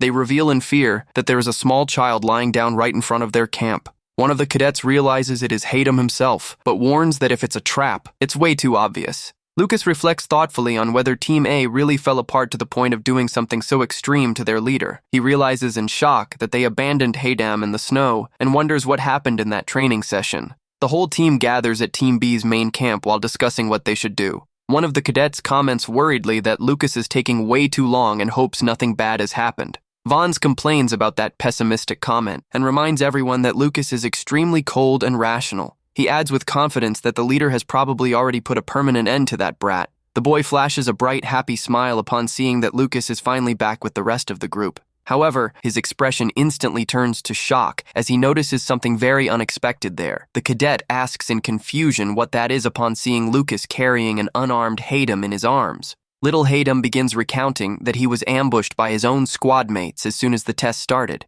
He recalls that his allies complained about not accepting his rules and running the risk of losing. They got furious that he discarded Plato and told the boy to go die alone if he wanted to. The MC concludes by saying they stole all his weapons and left him tied up behind in the snow. Lucas asks directly if he really excluded Plato from the training, and the boy confirms it. Haydam explains that he acknowledges Plato's skills, but two leaders would cause the group to clash. One of the cadets says they need to eliminate the boy right away, but another says no because that would end the test on the spot. Lucas analyzes the whole situation calmly and reaches the conclusion that it really isn't a trap. An ally comments that the other team only came to get revenge and suggests they shouldn't leave him dumped there. Another says he feels sorry, but they can't release an enemy at the base, even if he was betrayed by his group. Lucas asks them to think carefully, pointing out that they are already starting to disagree because of the boy. He reflects on whether anyone from the outside would really acknowledge their victory if they eliminated a betrayed boy. Vaughn says angrily that everyone has lost their minds and that they should finish him off right away, but Lucas tells him to step back. A tactical knife is drawn and prepared for use in the middle of that tense argument among the allies. But Haydam takes advantage of the distraction to start cutting the ropes binding him behind his back. Vons shouts furiously at Lucas, but the leader calmly states that he has already heard everyone's opinion there. Lucas decides to spare Haydam and sends two allies to guard the boy and the flag while the rest attack. He warns that the remainder of the group is going to invade the enemy camp, leaving Haydam guarded at the base. The four team members set off determined to wrap up that simulation as fast as possible. During the walk, Vons confesses he is disappointed with Lucas, who coldly asks the reason for that. Vons asks him if the true goal of that training wasn't precisely to teach the arrogant boy a lesson. Lucas thinks that if they win this training, the arrogant boy won't be able to brag anymore like he used to.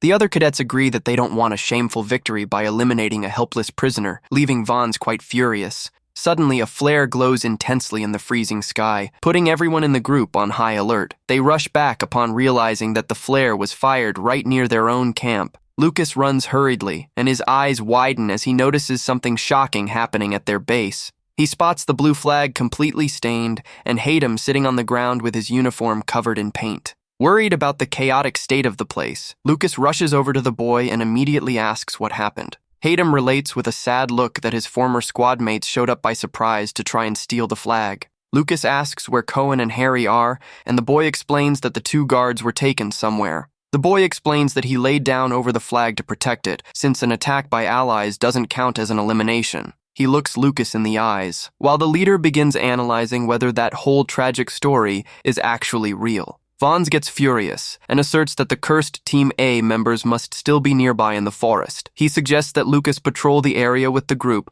while he himself guards the boy and the flag at the base. Lucas accepts his teammate's proposal and decides to set off immediately for the search in the snow. He warns that he is leaving the guard of the place under Vons's responsibility, who merely agrees dryly. Vons silently observes his teammates move away into the middle of the snow-covered trees. Haydam lets out a long sigh of relief, but soon feels the barrel of a gun coldly touch his head. Vons stares at him with disdain and tells the boy to stop that pathetic and ridiculous act once and for all. With a side smirk, Haydam comments that his rival sent all his squad mates away just to do that. Vons angrily admits that the others fell for the boy's tricks because they can't think clearly. He presses the gun even harder against Haydam, warning that now he can end the training in a direct duel. Vons grumbles, saying he has never seen such an annoying and troublesome child in his entire military life. Haydam retorts laughingly that he knows someone identical who keeps swearing and complaining about absolutely everything. Vons rests his finger firmly on the gun's trigger, convinced that the boy only knows how to talk nonsense.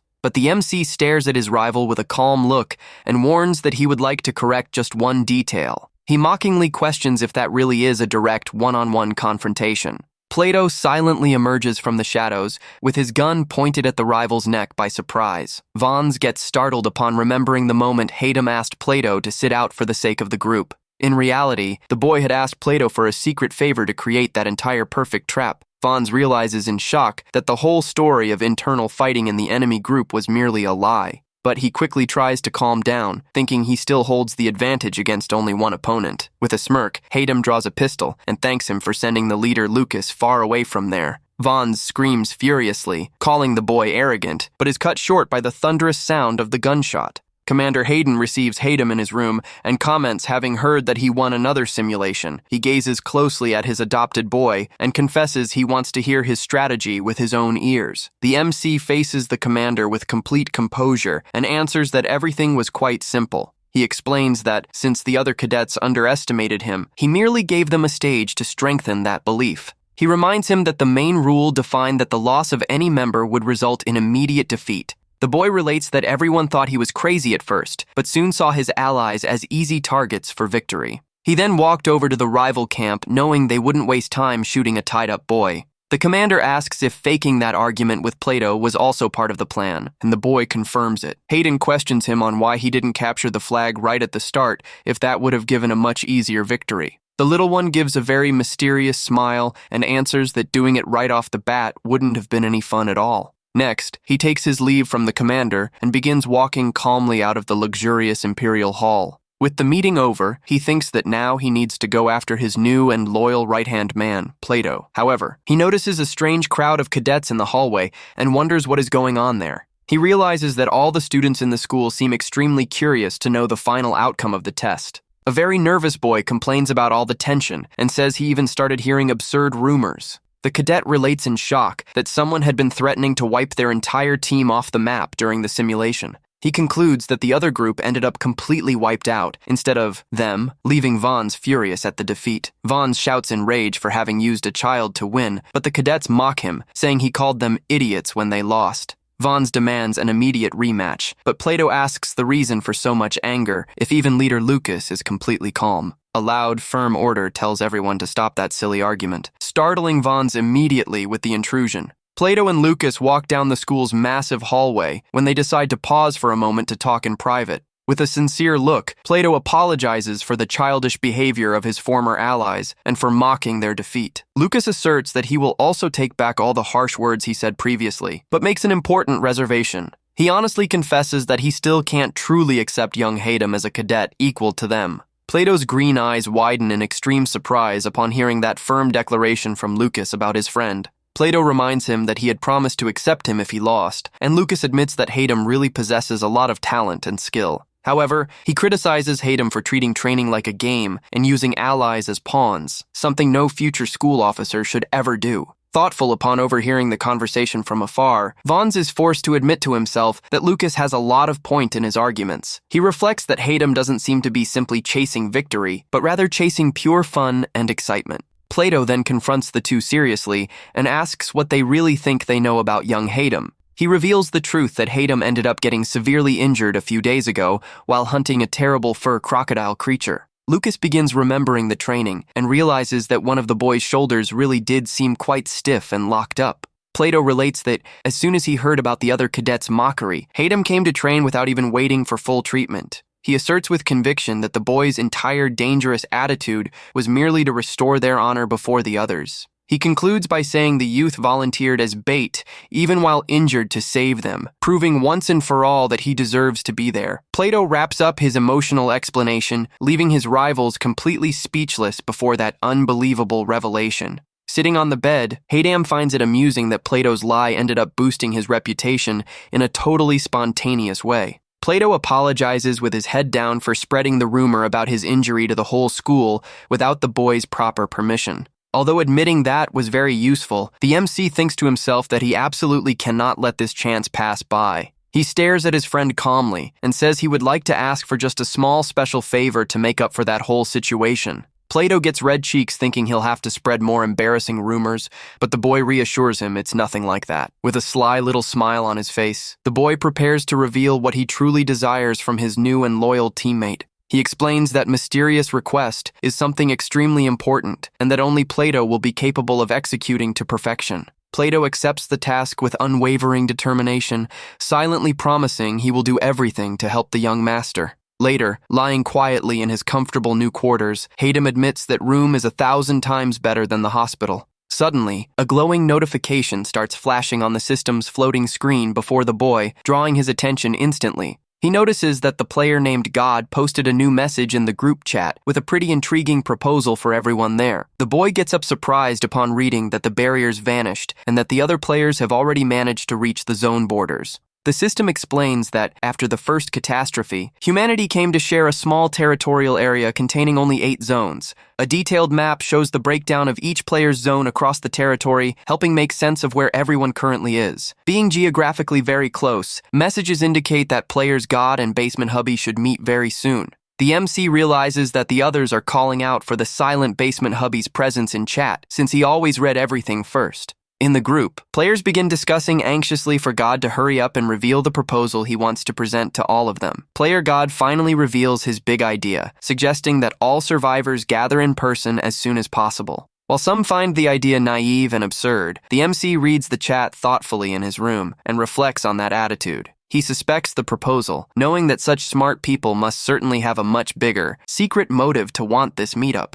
The boy wonders why 10-year-old kids with no resources, busy surviving alone, would want so badly to meet up now. He notices that the player codenamed Drug Addict presses God in chat to reveal the truth and be more honest about his intentions. God counters, saying he made the proposal out of pure goodwill and that they need to learn to trust one another to save the world. The girl codenamed Drug Addict argues that it's impossible to trust the group after finding out that the feared fake dopamine addict was tricking everyone. Right after, she sends a direct message to God, confidently stating she knows exactly who he really is. The chat shows the girl sending the revelation of his real identity, while a beautiful young woman with brown hair is revealed in the scene. Reading the provocative message on her glowing screen, the girl merely lets out a light smile and an expression of pure amusement on her face. She looks intrigued at the messages on her mobile device and amusedly admits her opponent finally managed to get her attention. The player, codenamed Drug Addict, insists in text, stating with conviction that she knows very well who is behind the profile. The young brown-haired girl's eyes widen in surprise as she realizes someone in the group actually knows her real identity. Drug Addict warns she noticed the shift in speech style and concludes with a firm warning that whoever invades her zone will be treated as an enemy. Another player agrees with the distrust about going to the meetup, leaving God upset for thinking everyone is way too defensive. Totes Possible warns God to stop faking, as he knows everyone thinks combining the meteorite items might take them back home. The other players are surprised by this possibility of returning home, while an evil laugh echoes softly in silence. The mysterious young girl holds an old revolver with an enigmatic smile, wondering if that theory is indeed true. Suddenly, a metallic clank echoes in the area, followed immediately by a muffled sound of pain and exhaustion. Totes Possible warns that he is still trapped underwater inside a submarine and issues a veiled threat to anyone who dares betray him. He threatens to sink the beer zone's meteorite along with his submarine if he discovers any secret alliance among the others. The profile dopamine addict sends a provocative message saying that would be a problem because he has already met up with someone from the group. Players panic, asking who he met up with and if that profile really is the genuine dopamine addict. But the system itself reveals that the message wasn't sent by the real player, triggering a red danger alert in chat. The group chat goes completely silent after everyone realizes the imposter's intrusion and decides to wrap up the scheduled meeting. Hayden reflects that the imposter was the one who revealed the lack of barriers, and that so far, he hasn't caused any direct harm to him. However, the mere existence of that individual brings a terrible gut feeling, keeping the MC's guard up at all times. Bastard contacts him in private and directly asks if Haydam was the player the imposter claimed to have met up with. Haydam confirms the meetup and relates that he even took a bullet from him, though there didn't seem to be a real intent to kill him at the time. The boy stares at the screen in silence for a moment, seriously pondering that mysterious opponent's bizarre behavior. Bastard explains he mistook the imposter for Haydam because the mysterious rival knew details from their old private chats. The MC recalls that Bastard had only entered and spoken in the public chat a single time since the whole game started. Since they only talked in one-on-one private chats, nobody else should have access to that confidential info. Even if the imposter were an AI created by the system, it could never predict data from that private chat. The MC tensely concludes that the only viable explanation would be if that copy were based on his own future version. Suddenly, a gentle knock on the wooden door interrupts the boy's deep thoughts inside his new quarters. Opening the reception door, the clerk asks what brings young Haydam there to the administration office at that hour. The staff member gazes at the boy with plenty of curiosity and helpfully asks what things he needs. The boy recalls his last conversation with T. Bastard, where he asked if he needed anything before leaving his current zone. He amusedly remembers when the terrible 10-year-old rival angrily confessed he was out of soap to take a shower.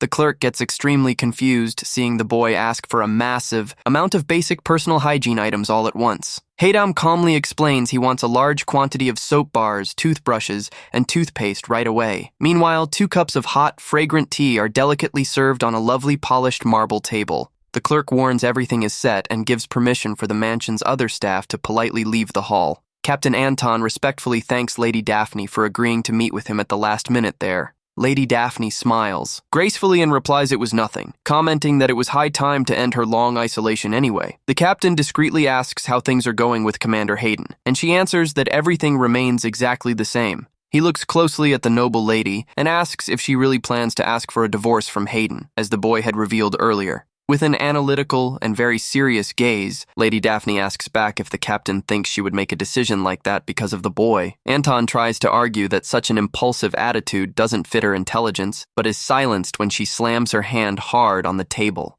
Completely furious, she stands up and yells, saying Anton knows nothing and has zero clue who she truly is. Anton reminds her he's been by her side since childhood and supported her like a father even when she decided to marry a stranger. Hearing the sincere words of her former advisor, Lady Daphne melancholically averts her gaze and offers a sincere apology. She clenches her fists tightly and honestly admits that she indeed was the one who chose Commander Hayden in the past. However, she begs him to understand that Haydam didn't approach out of malice and that the little one understands her feelings like no one else. With a pleading, emotional look, she directly asks if the captain can't trust the boy just like he always trusted her. The captain remains in absolute silence before the emotional appeal, but inwardly curses the cleverness of that small boy. In the secret executive meeting of the pro-Daphne faction, Anton shockingly warns that the lady was completely won over by the boy's words. The executives are outraged to find out they were banned from the subjugation battle and blame Haydam for that whole situation. Anton grumbles, remembering that even his own son was defeated in the simulation, trying to secure a spot in the subjugation battle.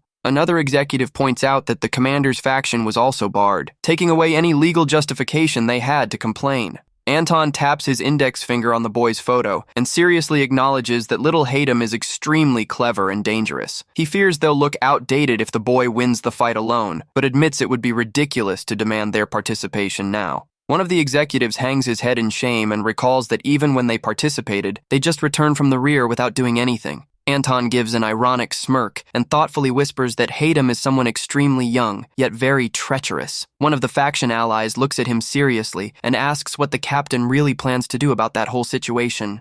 Anton questions where the boy's authority comes from, and the ally immediately responds that he is the adopted son of the commander himself. The captain firmly shakes his head no, indicating that the true answer is very different from that. He reveals that the boy's true mystery and power lie in the fact that he is the biological son of the legendary Luna Moon. Anton explains he interrogated homeless people and found out that woman's grave was built exactly 10 years ago. He points out a major inconsistency, since Luna Moon passed away 10 years ago and little Haydam is currently that exact same age. The ally listens to that whole theory and states in shock that such a thing is completely impossible to happen in reality. The man shockedly questions him if the captain really suspects young Haydam might be a fraud or an imposter there. He reminds him that raising suspicions now would be dangerous and that the boy does physically look a lot like Luna Moon herself. The scene cuts back to the hall with Lady Daphne, where Anton decides to make a new and quite intriguing proposal to the noble lady. He gives a subtle smile and states he doesn't hate the boy that much, remembering everyone knew Luna Moon's appearance very well. Anton fakes sympathy, saying that losing his mother so young and growing up surrounded by strangers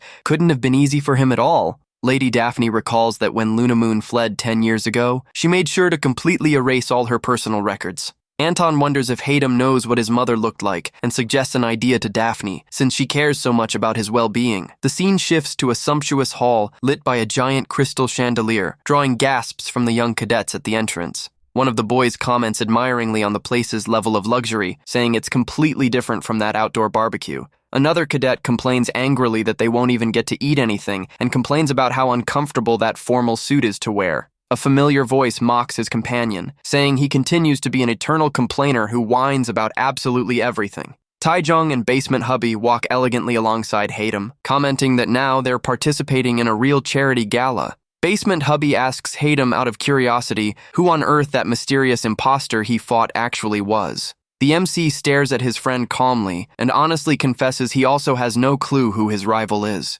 He admits he doesn't know the reason the guy is pretending to be him, let alone why he went looking for him in that isolated spot. Taejong says he wants to get strong to face him, but Basement Hubby mocks him, asking if he's going to train to catch bullets with his hands. Taejong comments thoughtfully that maybe Basement Hubby really needs to do that since he was the specific target of the previous attack. Hatem guarantees he is dead sure of only one thing. Despite looking like a full adult, that guy is also a player. Basement Hubby flips out in rage, asking why the game always hides these mysteries, and reminds him the MC said Daphne was a player. The boy thoughtfully repeats the name Luna Moon in his mind while observing his teammates' startled reaction. He decides to share a new secret with his friends and calmly reveals that Daphne is also one of the surviving players there. His two friends widen their eyes in utter shock and ask if that important lady really wasn't just a regular character. Hatem explains that both Luna Moon and Daphne are players who were transported to this world through another game. His friends get extremely confused by the concept of another game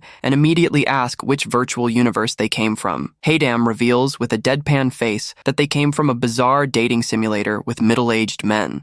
To everyone's absolute surprise at the table, Basement Hubby's eyes widen, and he very embarrassedly confesses he played that before. Under his friend's serious glares, he tries to justify himself by saying his older sister was obsessed with old games and forced him to play. When asked how it worked, he explains it was just a regular romance game where you had to hit on handsome characters. He recalls that both universes share many storylines and wonders if the current survival game didn't copy data from the simulator. Hatem finally understands the whole situation and realizes why that weird affection meter had popped up before him out of nowhere. The boy remembers that in the old romance game, the only explorable locations were areas in the Kola district. Since the imposter is from another region, Hatem concludes he didn't come from that game and asks if his friend knows anything about the creators. His friend relates that the old company went bankrupt right after launching the simulator, being a completely different creator from the current developer. He adds with conviction that very few people in the world would remember the existence of that small, forgotten company. The MC grows thoughtfully quiet in absolute silence as he listens to his friend mention that romance game's former creators. Hatem remembers that his own biological mother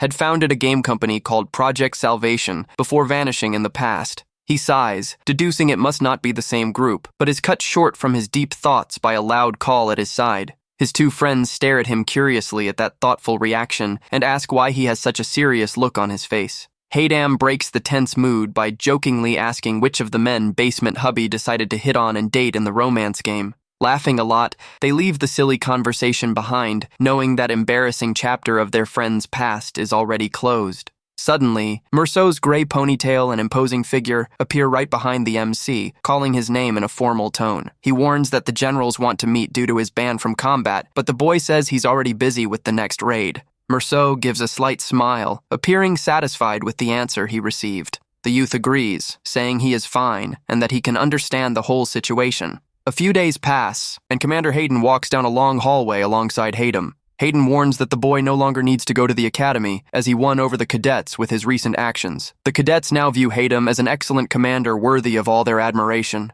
However, Hayden stops walking and adds that a major obstacle still lies ahead. He warns that winning the officer's trust will be no easy task, and asks if the youth is capable of it. Hatem answers with absolute firmness that he is, while slowly pushing open the large doors of the room. Stepping into the officers' conference room, they come across all the leaders gathered and waiting for them. The boy notices immediately that the mood in there is completely different from the first time they met. The leader of the pro-Daphne faction stares at the boy, and he notes that neither side seems to look at him with sympathy. Even members of the pro-Hayden faction show considerable discomfort and dissatisfaction with his presence. He knows very well that ever since he arrived there, the entire district ended up falling into total chaos. Hayden reflects that if he had taken on that faction to avenge his mother, the direction of things might be different. But the path he chose now is something that not even the allies of the pro-Hayden faction can properly understand. He takes the floor and says very directly that he knows he was summoned because of the ban from the subjugation mission. Without beating around the bush, the youth declares that bringing all the officers along to battle would be extremely inefficient. Captain Joseph gets annoyed and asks if the boy has any idea how many soldiers are required to take down a giant monster. Calmly, Hayden asks to explain the situation better, saying the captain ended up getting everything completely wrong. He asks, when was the last time any of them hunted a monster in person, reminding them that he himself killed the crocodile. The boy provokes them by asking if they still know how to hold a weapon, making one of the officers yell about command duties. The officer fires back angrily, stating that they organize the front lines, craft strategies, and manage all supplies. He clenches his fists in extreme frustration, not understanding why that situation is unfolding that way. The man wonders why the commander permits such disrespect, and why he entrusted such a heavy burden to a mere child. Even facing all that anger from the leaders, the MC keeps talking with immense composure and resolve. He explains that the more people sent, the more supplies will be consumed, but guarantees that his case is different. Hayden reveals to the startled officer that he knows exactly where the core is that allows taking down the monster with just a single strike. The officer asks tremblingly if that is really true, and Commander Hayden steps in, confirming that everything has already been verified. He explains that if they can skip searching for the beast's weak spot, a small squad will be enough to defeat it. The officers are left in shock, fearing they will be completely discarded and pushed aside if that information is real. Suddenly, one of the most important leaders present at the table begins to slowly stand up from his chair. The man praises the youth's stance, saying that is truly impressive, leaving the boy quite surprised. Captain Anton says he expected nothing less from the son of the subjugation campaign hero, sparking whispers throughout the meeting room. To the astonishment of everyone present, Anton announces out loud that he came there today solely to reveal his retirement. He looks directly at Hayden and says that before leaving, he would like to hand him one final gift as a gesture of support. Pointing to a large, mysterious object covered by a white sheet, the man asks if the youth will accept that gift.